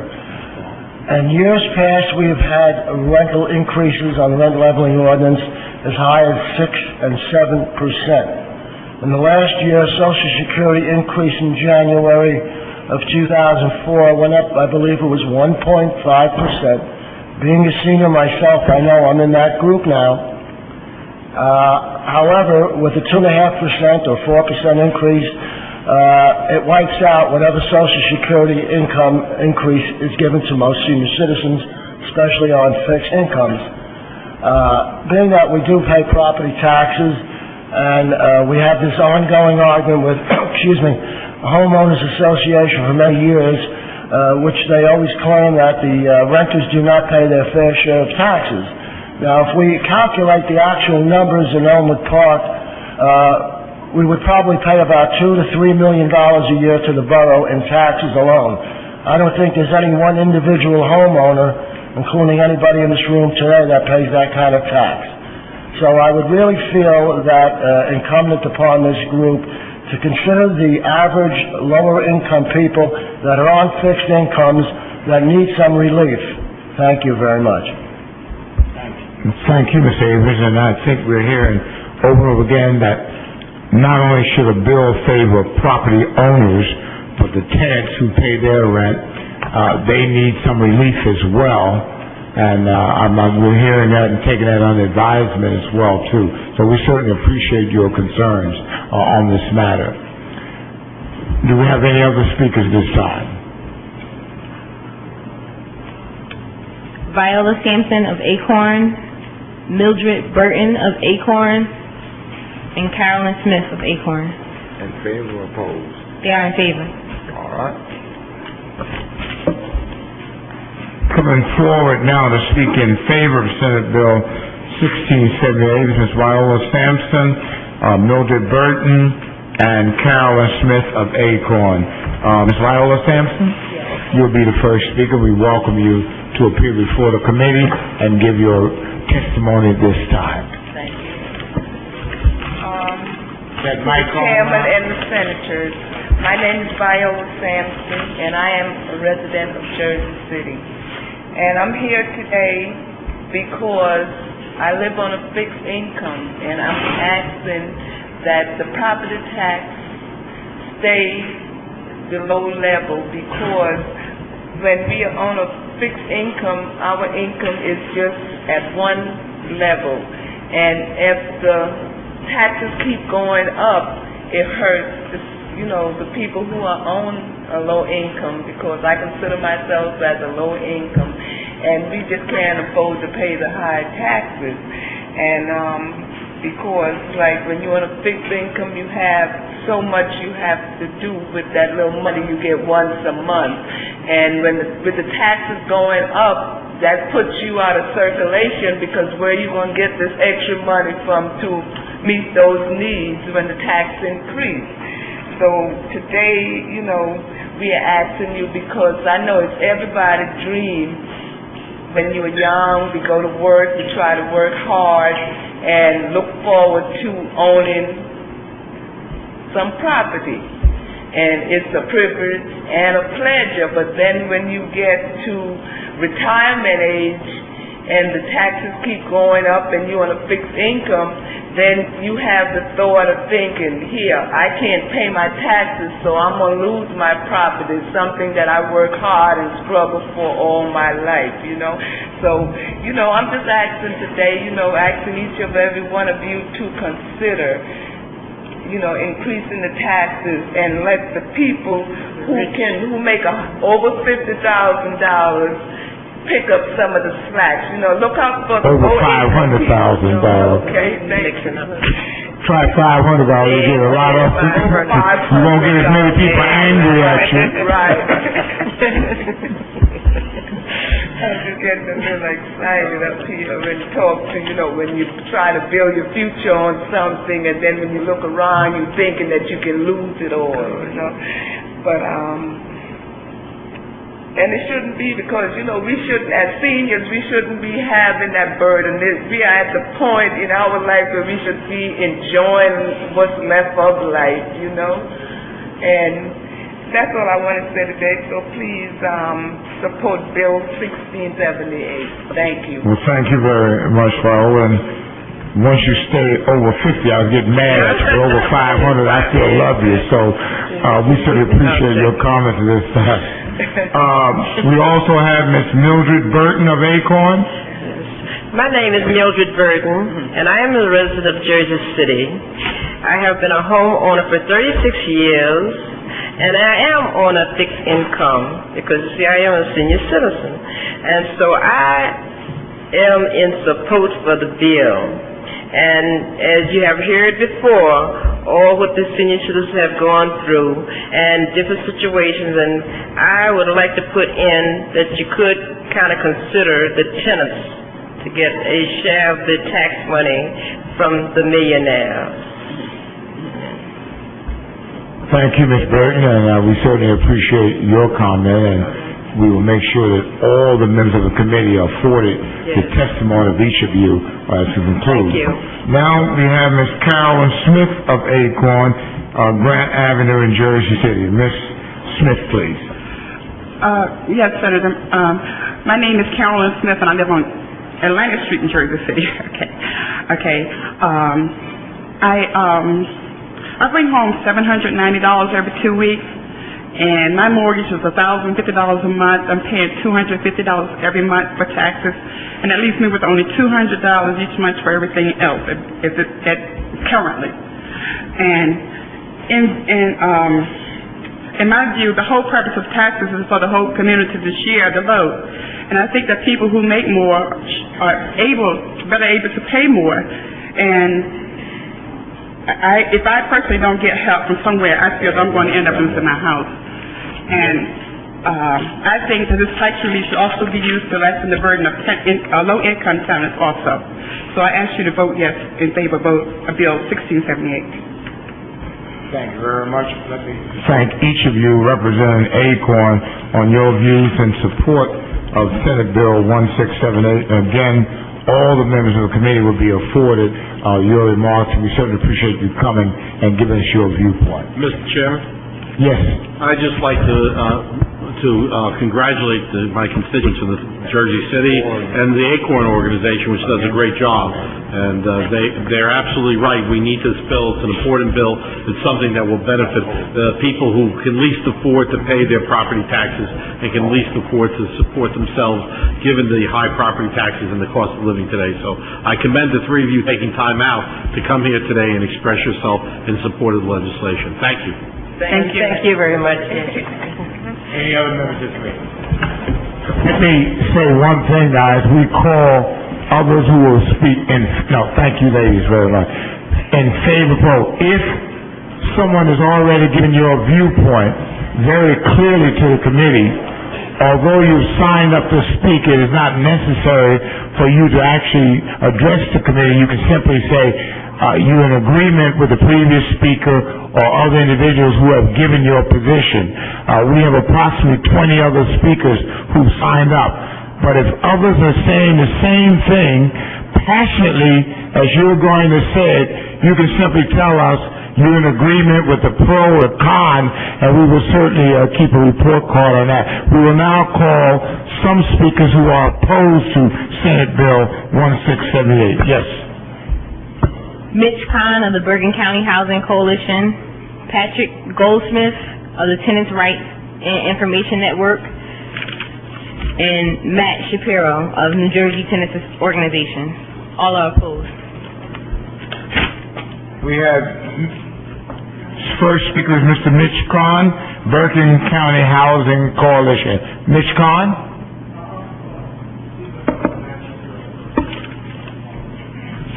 Mr. Shapiro, you going to speak first? I'm willing. All right. We welcome and thank all of you gentlemen for coming forward this time, and certainly the long delay for the early agenda. We apologize, but that's how democracy works. Mr. Shapiro. Been here before, know how it goes. My name is Matt Shapiro. I'm president of the New Jersey Tenants Organization, and I thank you for the opportunity to address you today. New Jersey Tenants Organization is the oldest and largest statewide tenants organization in the United States.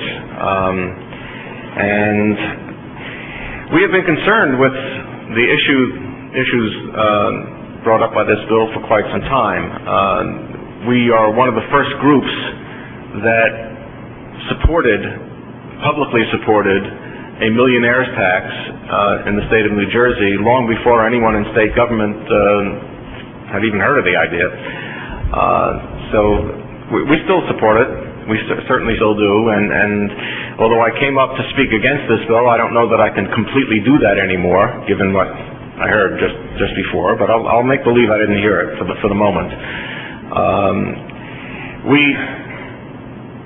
always supported the millionaire's tax, and we always knew that it probably would be used for property tax relief, at least part of it. It's certainly one good use, and there actually certainly are many other good uses that it could be put to. But we expected the major portion of this to be used for property tax relief. The fact that all of it is being used, well, that's up to you guys. But we expected to get our fair share because we knew, as I assume by now you know, that every single tenant in the state pays property tax in their rent. That's rich, poor, well, there aren't very many rich, mainly poor, and low to moderate income. But all tenants, whether they're old or young, rich, poor, they all pay property tax. 18% of the rent, on average, goes to pay property tax. The landlord basically just turns it over. He's a conduit for the tenant's property tax payment. And given that tenants, on average, have half the income of homeowners, this 18% represents a very big chunk of their income. It's very significant. So we always fully expected to get our fair share of any tax relief that came as a result of the millionaire's tax. We certainly knew that the governor was aware of all of this. When he campaigned for office, he came to our annual meeting with all of our tenant leaders throughout the state, and he gave an eloquent speech. He said basically that he was going to be our champion, especially when it came to tenants' rights as property taxpayers.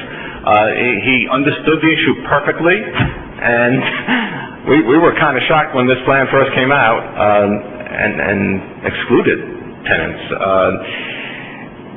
In fact, it was called the Fair Plan, and up until today, up until this minute, in fact, we had renamed it the Not Fair Plan.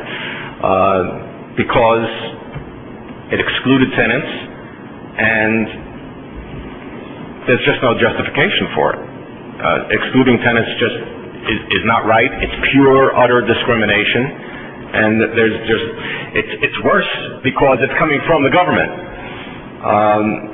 Now, you may feel that to use such a harsh term, discrimination or prejudice, may not be appropriate. In fact, it is. And in fact, it is the reason for the existence of the New Jersey Tenants Organization. We've been fighting for 35 years to gain equal rights for tenants. If tenants had equal rights, if they didn't suffer discrimination in our society, our organization wouldn't exist. So it may be difficult to accept, and I just want to give you a little analogy that went over kind of well in the Assembly Committee when we just discussed the same thing. If instead of tenants being excluded from this tax rebate, it were another group that we normally think of as being subject to discrimination. We can pick any group. I'm going to pick gays. All right? Let's say gays were not allowed to get a tax rebate, but every straight person was allowed to get a tax rebate. I don't think there's anyone in the world, much less this room, who would say that that's not discrimination. Unfortunately, with tenant taxpayers getting no part of this rebate, a lot of people are going to still think, well, that's not discrimination. Well, I don't see the difference. Maybe somebody here can still see the difference. I don't. But if it's necessary to make it even clearer, let's translate this into terms of ethnic discrimination, because it actually does exist. All right? 2/3 of blacks and Latinos are renters. 2/3. Well, let me give it accurate numbers according to the Senate. 60% of African Americans and 67% of Latinos are renters. If this were to go through without any benefit to tenants, those people would be discriminated against. So prejudice and discrimination against tenants translates into discrimination against other groups, the ones that I just named. To me, it's not necessary to do that translation, because 100% discrimination against tenants is certainly enough to say that this is a wrong thing to do. In no case should the government be in the business of discriminating and thereby teaching the entire society that it's okay to do that, teaching homeowners that it's okay to think that tenants are somehow lesser people. The proper result here, the only proper result, the only moral result, would be to amend the bill, and I think it has been amended or is going to be amended, to give tenants their fair share. Now, is the amendment that was talked about tenants' fair share? By no means. It's not even close. It does not come close to giving tenants their fair share. For tenants to have their fair share, you would simply have to use the same formula that you apply to homeowners to tenants. That's the only fair way to do it. But is this nothing that you're talking about? Is it insignificant? No, it is not insignificant. Do we appreciate it? Yes, we do appreciate it.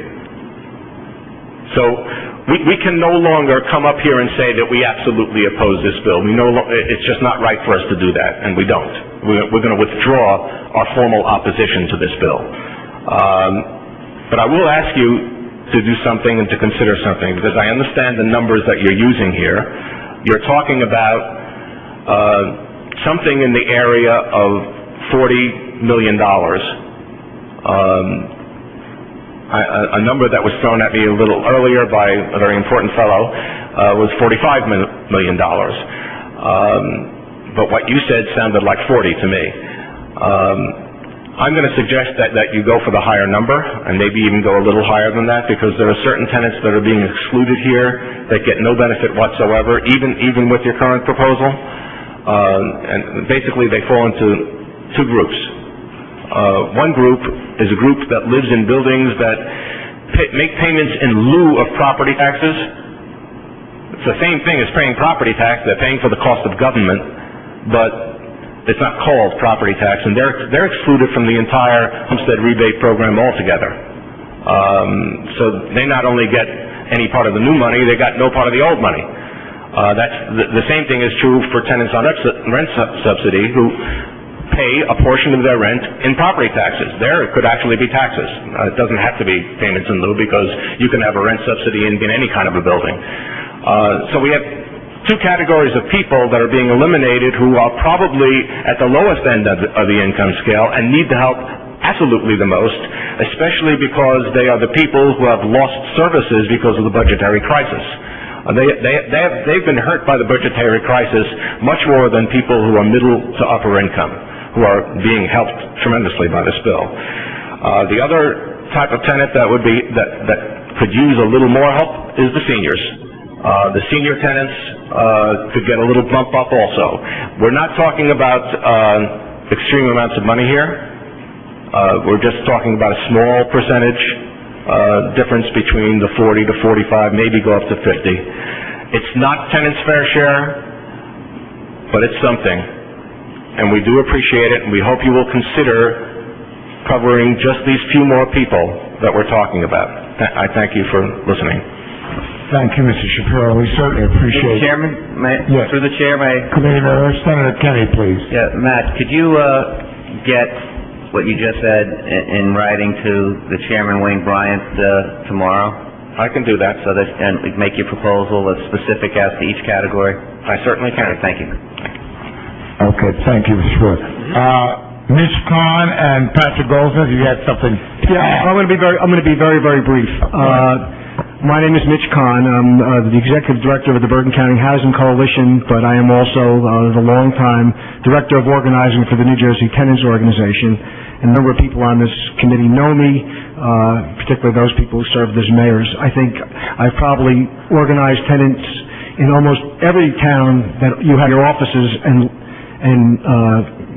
in right now, and that includes even those of you from some of the more rural counties.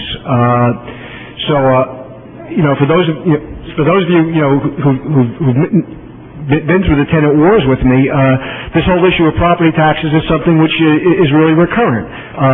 Tenants have been, we've been fighting for like 35 years to get recognized as property taxpayers. In fact, tenants in the state of New Jersey pay somewhere between $18 and $20 billion a year in property taxes through their rent. And, basically what we're asking for is tax justice, and that tenants, receive an appropriate amount of this rebate that's due to them. And I'll end my remarks there. Thank you, Pat, and thank both of you for the assumption that homeowners pass their increased property taxes on the tenant, because that's part of your philosophy there, and it's being stated so clearly. Mr. Patrick Goldsmith. Yes, thank you very much for this opportunity. Briefly, I wanted to thank Senator Turner, because she has helped us in a main issue that we have, trying to keep surcharges being put on top of our rents that act as taxes for gas usage, water usage, sewer usage, and garbage collection, for instance, in Plainsboro, New Jersey, which has one of the lowest tax rates for property owners, but there is no relief whatsoever, and indeed many added burdens to the renters there. So we feel that we have a special need to have some abatement of our tax load, since we have many added surcharges on top of our stated rents when we sign the lease. So thank you very much, and I really do appreciate the amendment being considered, and it seems like it'll go through. It was very important for all of us that does happen, because the basic discrimination against tenants in New Jersey is a very real, palpable thing.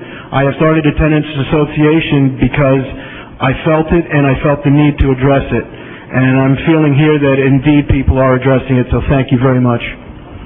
Thank you. Mr. Shapiro, we really appreciate receiving those specific rebate recommendations as requested by Senator Kenny. You can address it to the chairman of this committee, Senator Wayne Bryan, and we'll see that everyone receives I'll physically bring it down tomorrow. Right. Thank you kindly. Can I just add one thing that I really I should say. I'm neglectful for not saying it. I would hope that we could get your commitment, and I know I don't expect an answer, but since what we're getting here is not our fair share, I would hope that you all would look to amend this program over... I think it would be premature to project our action when a committee member has already requested that you give data. No, I'm talking about something else. Well, go ahead. I'm not talking about what I asked for. I'm not talking about the here and now. All right. I'm talking about the future. Go ahead. I don't expect anything more than what I requested for the here and now. Right. However, even if we get everything that we are talking about in the here and now, it's not going to be tenants' fair share. It's going to be something much lower. What I would hope is that the goal of this administration would be to change this incrementally over the next several years so that tenants would be brought up to their fair share. We're still way down, even with this. We appreciate that. Okay. All right. Thank each of you, gentlemen. We certainly appreciate your remarks. We now will have those speaking in favor of Senate Bill 1678. The names will be called. John Shore and Mary Forsberg of the Fairness Alliance. Jim Schroeder of NGEA with the Fairness Alliance. He doesn't want to testify, but he just wants to express that he's in favor. New Jersey Citizen Action and Fairness Alliance, Stacy Berger. In favor. Mr. John Shore, and, Marty Fosberg. Is he here? Marty? Mary Fosberg. She will, just the testifying will be, myself and Stacy Berger from Citizen Action. Oh, you've heard the words of wisdom. Thank you. All right, John. Go ahead. Thank you, Mr. Chairman and members of the committee. The Fairness Alliance... Let me thank the group that's leaving. Thank you for your time and effort today. We appreciate your attendance, and we apologize that the meeting was very long today, but you'll be commended for your endurance and conviction on the issue. Thank you very much for attending today. Thank you. The Fairness Alliance is a coalition of more than 100 organizations representing all sectors of New Jersey. The Alliance came together early in 2003, united behind the idea of calling on the wealthiest in New Jersey to shoulder their fair share of the tax burden to build a better state. Late in 2002, we at New Jersey Policy Perspective, an organization of which I am the president, first proposed an income tax increase on the wealthiest New Jerseyans. We noted that the income tax in New Jersey is the only progressive tax, but it is not progressive enough to make up for the regressive impact of property and sales taxes. We noted also that because income is so concentrated in so few hands in New Jersey as in the nation, that a relatively small share of the population accounts for a very high share of all the state's income. And while no one would advocate that everybody should get the exact same income, it's easy to see that when the disparity is as wide as it is today, which is a bigger gap than any time since the Great Depression, it's not good for society. And as we speak, actions in Washington make the tax system even more unbalanced. Federal income tax cuts have gone disproportionately to the wealthiest households. This, combined with cuts in the New Jersey state income tax in the mid-1990s, have produced a windfall for the wealthiest. Many leading economists have stated that tax cuts for the wealthy do not provide economic stimulus. They give money to people already spending at high levels and not likely to spend very much more. But targeted tax increases like the one being discussed today can produce economic stimulus because the money will be put into the hands of low and middle income people who are very likely to spend it right back into the economy. The $800 million of this tax increase will cost the few households who have to pay it also needs to be balanced against the fact that last year those households saw their federal income tax bill drop by $1.8 billion. And the benefits they got from federal estate tax and corporate tax changes make the windfall closer to $3 billion. Now, a common argument that's raised against this proposal is that rich people will leave New Jersey as a result. But IRS data shows that over the years there is no correlation between people moving to or going out of a state when income tax rates go up or down. In fact, a state that invests in its quality of life, in schools, transportation, colleges, and the environment is a state that can attract people of all income groups. Tax fairness and providing adequate resources will help this state to prosper. Yes, there are some people who have the means to own homes in more than one state, and they will declare their residence elsewhere, as many do today. A lot of them now call Florida their home because it has no tax at all, no income tax at all, although I think the weather might have something to do with that as well. But calling on the very wealthiest people in New Jersey to pay an additional 2.6 cents per dollar on their income over $500,000 will not cause a mass exodus from this state. What it will do is begin to make our tax system fairer and begin to relieve the burden of property taxes on the people for whom that burden falls the heaviest. For every person who leaves New Jersey because they feel the income tax is too high, I'll bet you there are 5, 10, or 20 who leave because the property tax is too high. That is the killer tax in New Jersey, and those are the people who need help. Thank you. Thank you for your elegant remarks. Stacy Berger? Thank you, Chairman and members of the committee. Citizen Action, the state's largest citizen watchdog coalition and a member of the Fairness Alliance, is pleased to support S-1678 on behalf of our 60,000 family members and more than 100 affiliated labor, tenant, religious, senior, civic, and community groups. The millionaire's tax is a historic chance to undo the last decade of tax shifting that has dramatically increased the burden on working families and seniors while at the same time reducing tax responsibilities for those who can most afford it. We applaud the Governor for his commitment to this proposal, as well as the leadership in both the Assembly and the Senate for their work to make these bills reality. And we congratulate the members of the tenants organization and the folks they've been working with today to make sure that that small, unjust part of it, otherwise tremendously fair bill, gets rectified. Our state's lowest paid workers and retirees shoulder a much greater tax bill than the state's wealthiest residents. The millionaire's tax begins to restore fairness to a system that is now completely out of kilter. Not coincidentally, it's wildly popular with voters. Our canvassers are out in neighborhoods talking to taxpayers about this plan on their front porches every night, and they report that the level of enthusiasm for this proposal is unmatched by anything we have worked on in 2 decades. Thousands of people have signed postcards supporting the plan, and those are being delivered to local residents to legislative district offices, and folks are calling those offices to let you know how they feel. They will tell you that they feel the crushing burden of decreased revenue from municipal, county, and state services at the same time that their property taxes and other costs of living go up. The millionaire tax may not solve all of the state's fiscal woes, but it will bring much-needed relief to taxpayers everywhere right away. 2 million New Jerseyans and 3 million when you add tenants will directly benefit from S 1678. By passing the millionaire's tax, you can take the first step towards tax fairness in the Garden State. I thank you. Thank both you, John and Stacy, for your elegant I have remarks. copies if anybody wants them. I appreciate that. Thank you kindly. Committee member, yes, Senator Lance. Are you entertaining questions Sure. or not? Will you return? John, would you return, please? Senator Lance would like to pose a question. I apologize. Senator Lance, I have a question. Thank you. I didn't know whether you were taking questions or not. Thank you, Mr. Chairman. Absolutely. Thought we got away, sorry. Mr. Shore, how many tax filers do you believe will be in the category of $500,000 and above? Approximately 28,000 households. 28,000. That was the figure I had originally. I was told recently it might be a little higher than that, but that's your best analysis as of today. And that's just shy of 1% of taxpayers in New Jersey? Yes. Do you know, I do not, what percentage are ordinary filers and what percentage are subchapter S? I don't know that.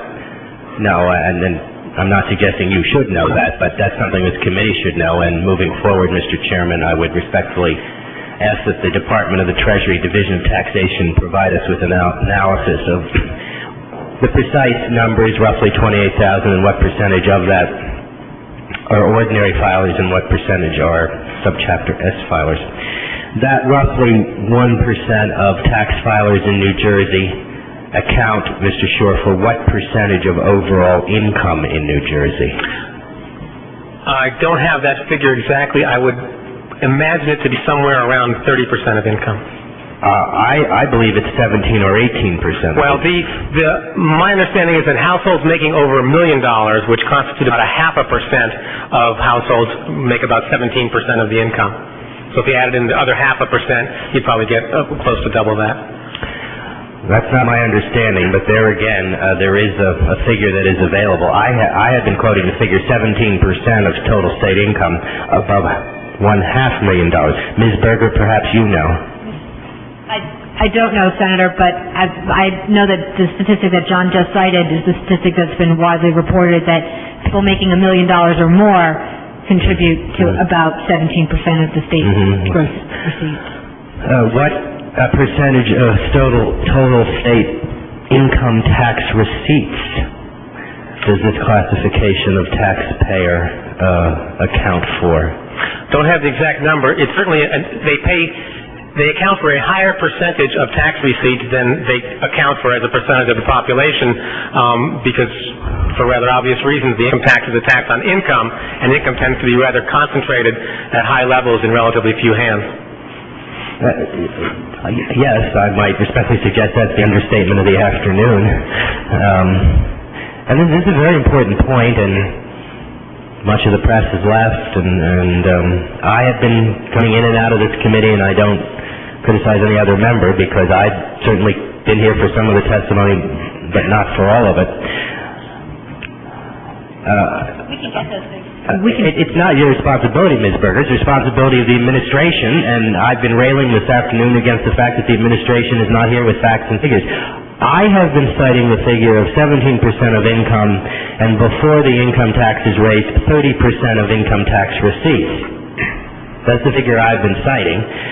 Now, I may be wrong. Maybe it's slightly above 17% of income, and then it would surely be more than 30% of income tax receipts. But those are the figures I have been citing. 17% of income, 30% of income tax receipts. And under this proposal, which is just a proposal but may be enacted into law, that figure rises from 30% of income tax receipts to 40% of income tax receipts. That's with 17% of income, 40% of income tax receipts. Now, of course, if it's higher than 17% of income, it would arguably be higher than 40% of income tax receipts. But those are the figures I have been citing. And since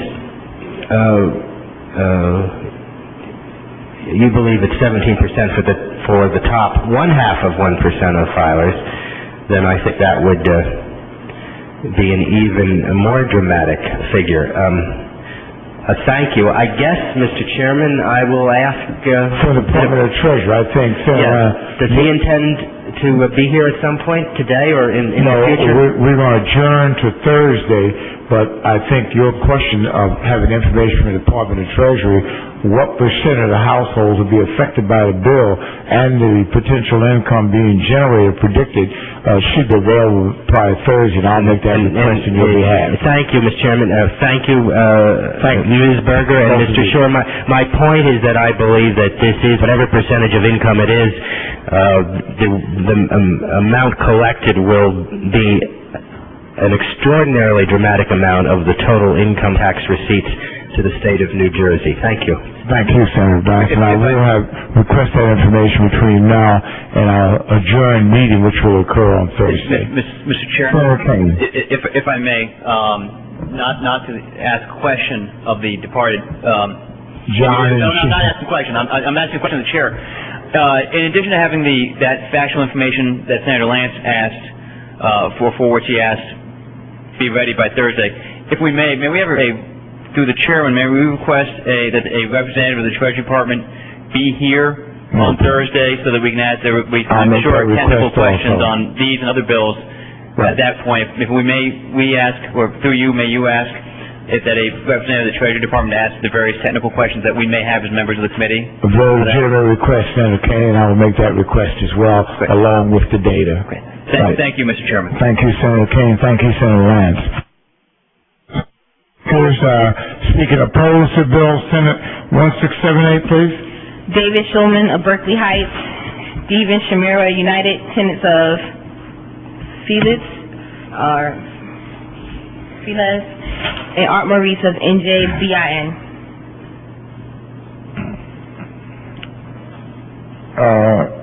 Stephen, his name is not quite clear here, but Maurice, I don't see you, Maurice. David Shulman and Stephen, I won't give you a name on the right there. Maurice, we'll get to you second, please. David Shulman. My name is David Shulman. Yes, go ahead, Mr. Chairman. Okay, thank you, Mr. Chairman and committee members. I live in Berkeley Heights. I've been a real estate economist, analyst for the past 30 years. Currently employed by a major investment bank. I have a PhD in finance from UCLA, bought finance and economics at the University of California in the early 70s and 80s. A good part of my work involves the study of the relative attractiveness of major regional economies throughout the United States. First thing is there was some discussion earlier on this bill, that this bill was somehow tied to the Bush tax cuts. That is pure sophistry. Because in the bill, there's no sunset provision. The Bush tax cuts of 2001 and 2003 sunset in 2011 under current federal law, and in 2007 for some of the 2003 provisions. There's no such sunset provisions in this bill. So therefore, it has nothing to do with what happened in Washington in 2001 and 2003. All right. Next point I'd like to make is that the governor highlighted in the speech here that the state was leading the Northeast in job creation. I think that's a fact the state should be proud of. But what the governor forgets, and I think the legislature may be forgetting, is it's very hard to simultaneously attract and retain jobs, and at the same time you increase marginal tax rates on the very people who are making the critical location decisions. Somewhere along the way, you have to understand that you need employers to have employees. Instead of being open for business, the doors of New Jersey will be locked tight to new job creation. Indeed, the bill that you have before you proposes a surtax, a state surtax on long-term capital gains that goes from 42% up to 60% because there are no special exclusions for capital gains. The federal tax rate on capital gains is 15%. That we will now have a 9% surtax coming from the state of New Jersey. This is hardly a welcome mat for new enterprise. Surely I think you understand that the state faces intense national and international competition to attract and retain highly paid workers and cutting-edge business firms. Why do you want to turn them away? High-income decision makers are very mobile. They do not have to be in New Jersey. Economics teaches us that it's very hard to tax individuals and businesses that have locational flexibility. We're not talking about factories moving to Pennsylvania. We're talking about people who could move to Pennsylvania or Florida or Arizona. All right. These people already have second homes, and they could simply declare residency in the states where they have their second homes. As that happens, the tax burden is shifted back onto the very middle class that the governor and the legislature is trying to protect. Now, to be sure, taxes are but one of many factors that affect locational decisions. But when one group is singled out to fund a giant income transfer program, basically putting a bullseye on their backs, it is highly unlikely they will sit around idly and grin and bear it. Do not underestimate the negative signal that you will send should this legislation become law in its current form. Now, 70 years ago, at the height of the Great Depression, there was another Northeastern governor who understood this. He said at the time, taxes are paid in the sweat of every man who labors because they are a burden on production and are paid through production. Those taxes are excessive. They are reflected in idle factories and tax-sold farms and in hordes of hungry people tramping the streets and seeking jobs in vain. Our workers may never see a tax bill. This is important here. Our workers may never see the bill, but they pay. Franklin Roosevelt said that in October 1932. Now, moreover, and I think this was discussed earlier, that it is reasonable to ask the question is why should the state and property taxpayers be so dependent upon the 28,000 or so taxpayers directly affected by the proposal? All you have to do is look at the California budget crisis of this year of a few years ago, which had its origins in spending the tax receipts that came from the late 1990 stock market bubble. An earlier legislature in New Jersey certainly wasn't immune to spending the revenues that came in 1999 and 2000 as the stock market soared. Do you really want to hold property tax relief hostage to the rise and fall of capital gain and stock option related income that is driven by the ups and downs of the stock market? Because if this passes, that's precisely what you will be doing. Now, another thing is if you're asking people to bear a great burden, what are you doing with the money to enhance the provision of public services in the state that enhance production or reduces the burden on production? Will we be getting world-class schools out of this program? I don't think so. Will we be getting significant infrastructure improvements? I don't think so. Will the state university be elevated into a world-class institution of higher learning? I don't think so.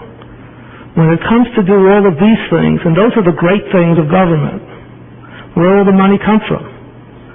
It's one thing to ask for taxes to do great things, or to balance a budget in the height of a fiscal crisis. It's another thing to fund a transfer program that's in all likelihood destined to fail. On a technical note, The revenue that the governor is seeking and the legislature is seeking is probably a mirage. How so?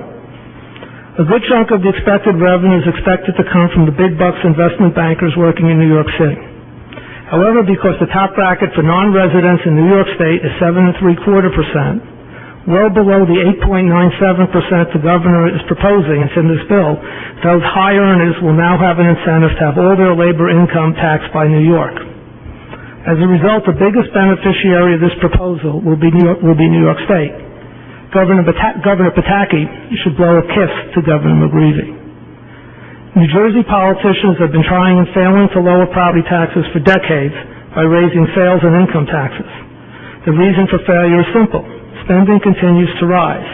That's why, while sales and income tax increases are permanent, property tax relief is subject to the whim and caprice of the legislature, who always finds other things to do with the money. Absent structural reform, and I know there are other things to deal with structural reform coming, but absent structural reform that should reflect both revenue and spending, this bad history will continue. Thank you, Mr. Chairman. Thank you for your very strong remarks in opposition to Senate Bill 1678. We certainly, if you have it in writing, I'd like to provide it to the members of the committee. If you have a prepared speech, I'd like to have that to distribute to the members of the committee. Art Maurice, please.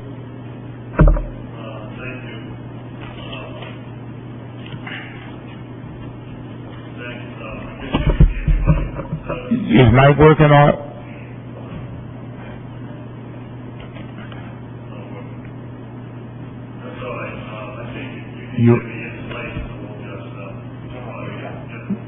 Turn the volume up, or want me to turn right here? Let me see, I get it up. Yeah. Right here? Go ahead. Hold it.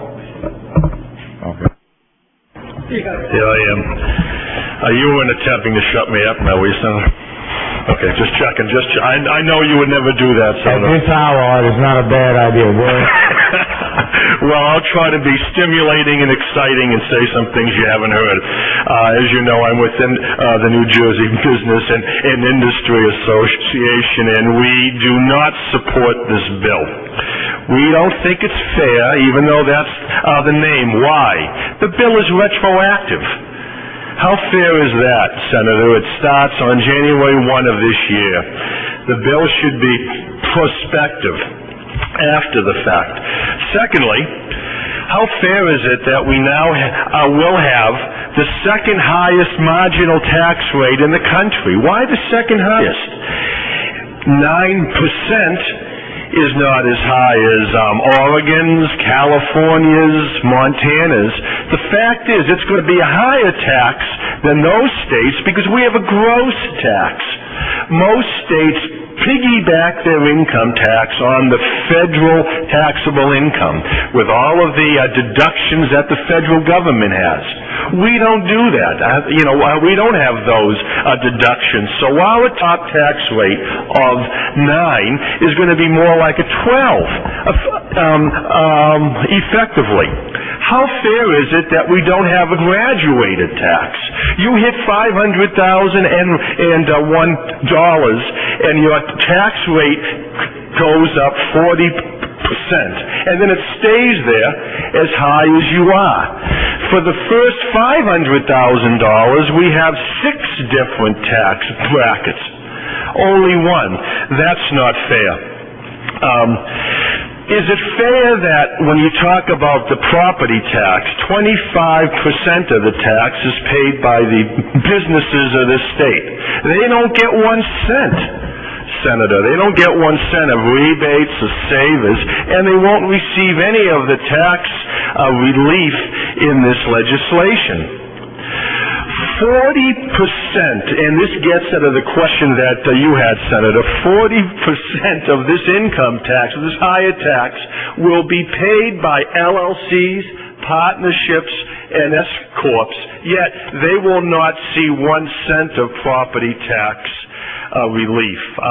You talk about the tax cuts, the federal tax cuts, let's take some of that back.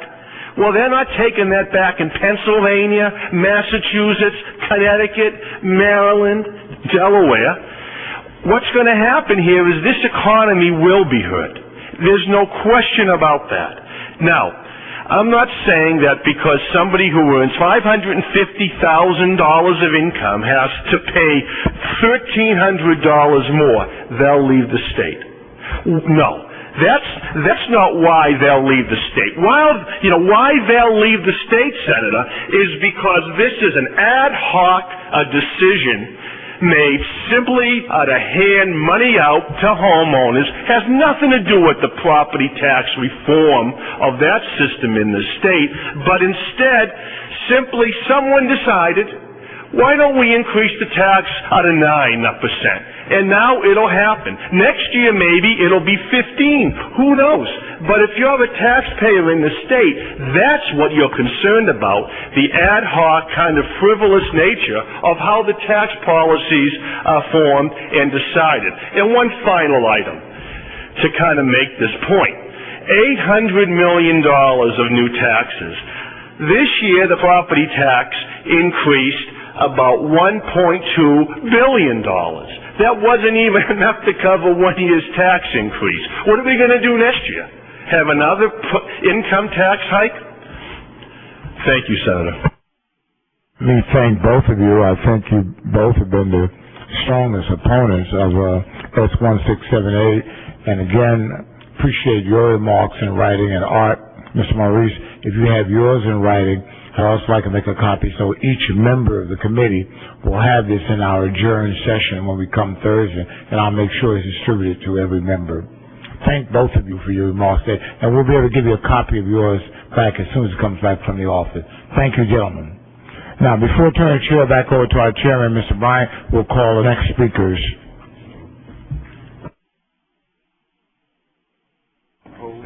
In favor. Alan Kaufman with CWA Fairness Alliance. In favor. Arnold Cohen. Cohen. Housing and Community Development. And Frank Hicks. Frank Hicks. Not appearing. Let me call the name again. Frank Hicks. Are you in favor? In favor. Mm-hmm. In favor. Not appearing. Arnold Cohen. Not here. In favor. Alan Kaufman. Not here. In favor. Who's it? Dave Pringle. Dave Pringle. All right, Dave. In favor, Dave? All right, thank you. Thank you. Thank you, Senator James.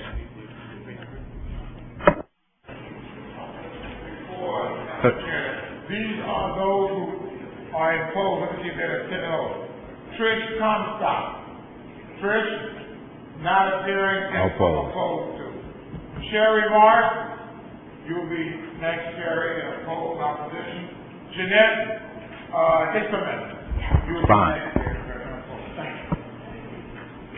Thank you, Mr. Chairman. I'm David Pringle, again, the campaign director for the New Jersey Environmental Federation. We have 70,000 individual members and an additional 100 member groups.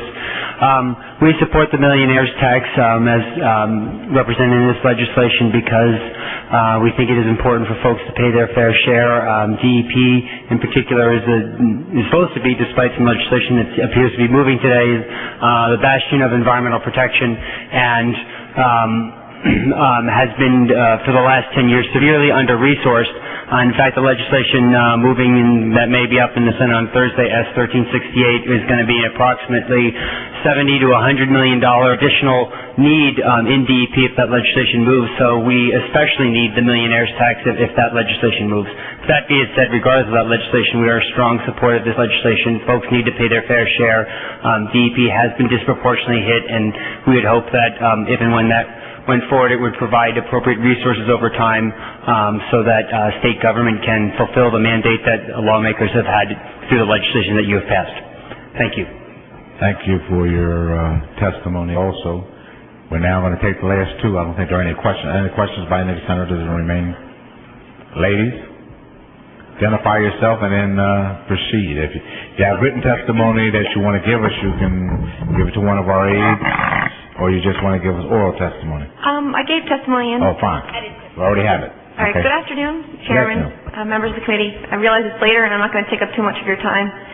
My name is Sherry Marcy and I'm here on behalf of the New Jersey Chamber of Commerce. The State Chamber has significant concerns with S 1678 and asks that more time is taken to consider its impact. I've distributed a document that former Labor Commissioner Mark Boyd wrote that outlines our concerns. His study asks policymakers to consider who the millionaires really are. Perhaps there are people who have had a one-time gain, such as selling a business, and are not truly millionaires. Before the State Chamber can support this legislation, we ask that you consider some of the issues we raised, and that's about it. If there's any questions. Thank you right now. Yes, ma'am. Thank you, Mr. Chairman. My name is Jeanette Eisenman, and I'm from the Commerce and Industry Association of New Jersey. Just want to thank everyone for staying at this late hour, and I promise to be brief. The Commerce and Industry Association is opposed to this new income tax hike contained in Senate Bill 1678, which will continue to make New Jersey an expensive place in which to live and do business. As my colleague from NJBIA, Art Maurice, just spoke about, this income tax increase does not only impact the state's wealthiest households who make $500,000 or more. It will hurt small businesses who pay income taxes instead of the corporate business tax, such as S corporations, LLCs, and partnerships, who will see their tax rate go from 6.37% to 8.97%. Moreover, businesses, as we said, pay the same high property tax rates as homeowners, but won't see a penny from increased property tax rebates. Dr. Shulman spoke very well regarding the economic impact this bill has on New Jersey's economy.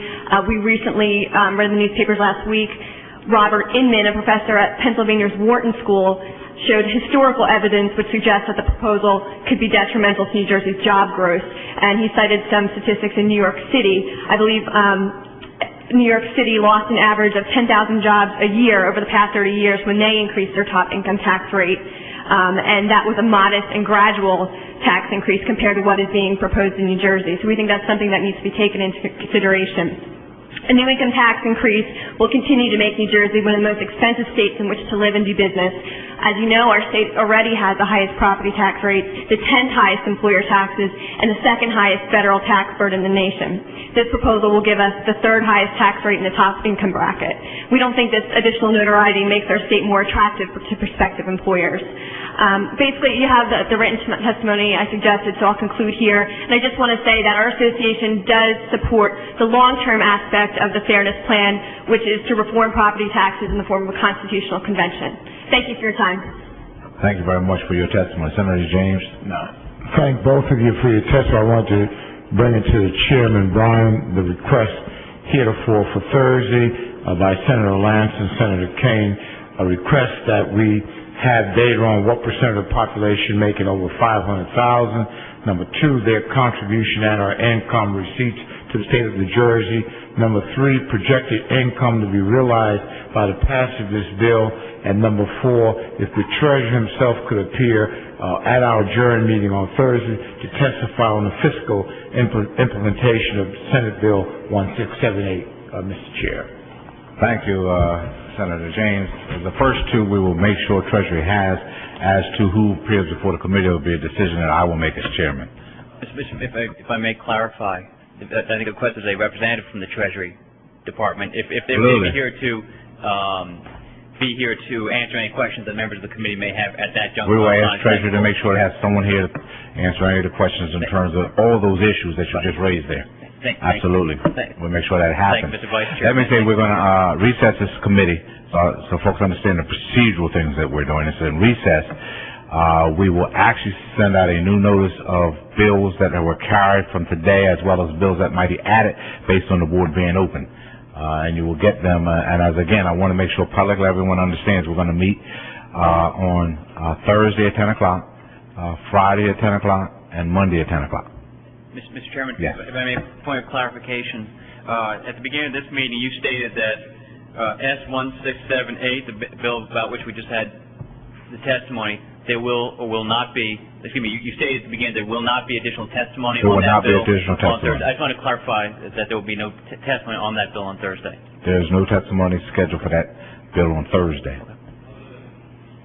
The treasurer, I mean, and questions that we might have. I mean, there might be questions among the members that might want to have some discussion, but it's not going to be outside testimony from others. I'm sorry, thank you. So I just wanted to clarify so that if there were individuals who, for the record purposes, to clarify at the end of this day that there's no additional testimony, I just wanted to clarify that. Yes, and that's why I listed it today and told everybody we'd take all the testimony from the public today, and that does, and then anything else would be within the committee structure. Questioning of the administration Absolutely. and others. Yes, thank you, sir. Thank you. And, I don't think we have anybody else who signed up to testify today, so without that, this, meeting will be continued until Thursday at 10 o'clock. Thank you very much.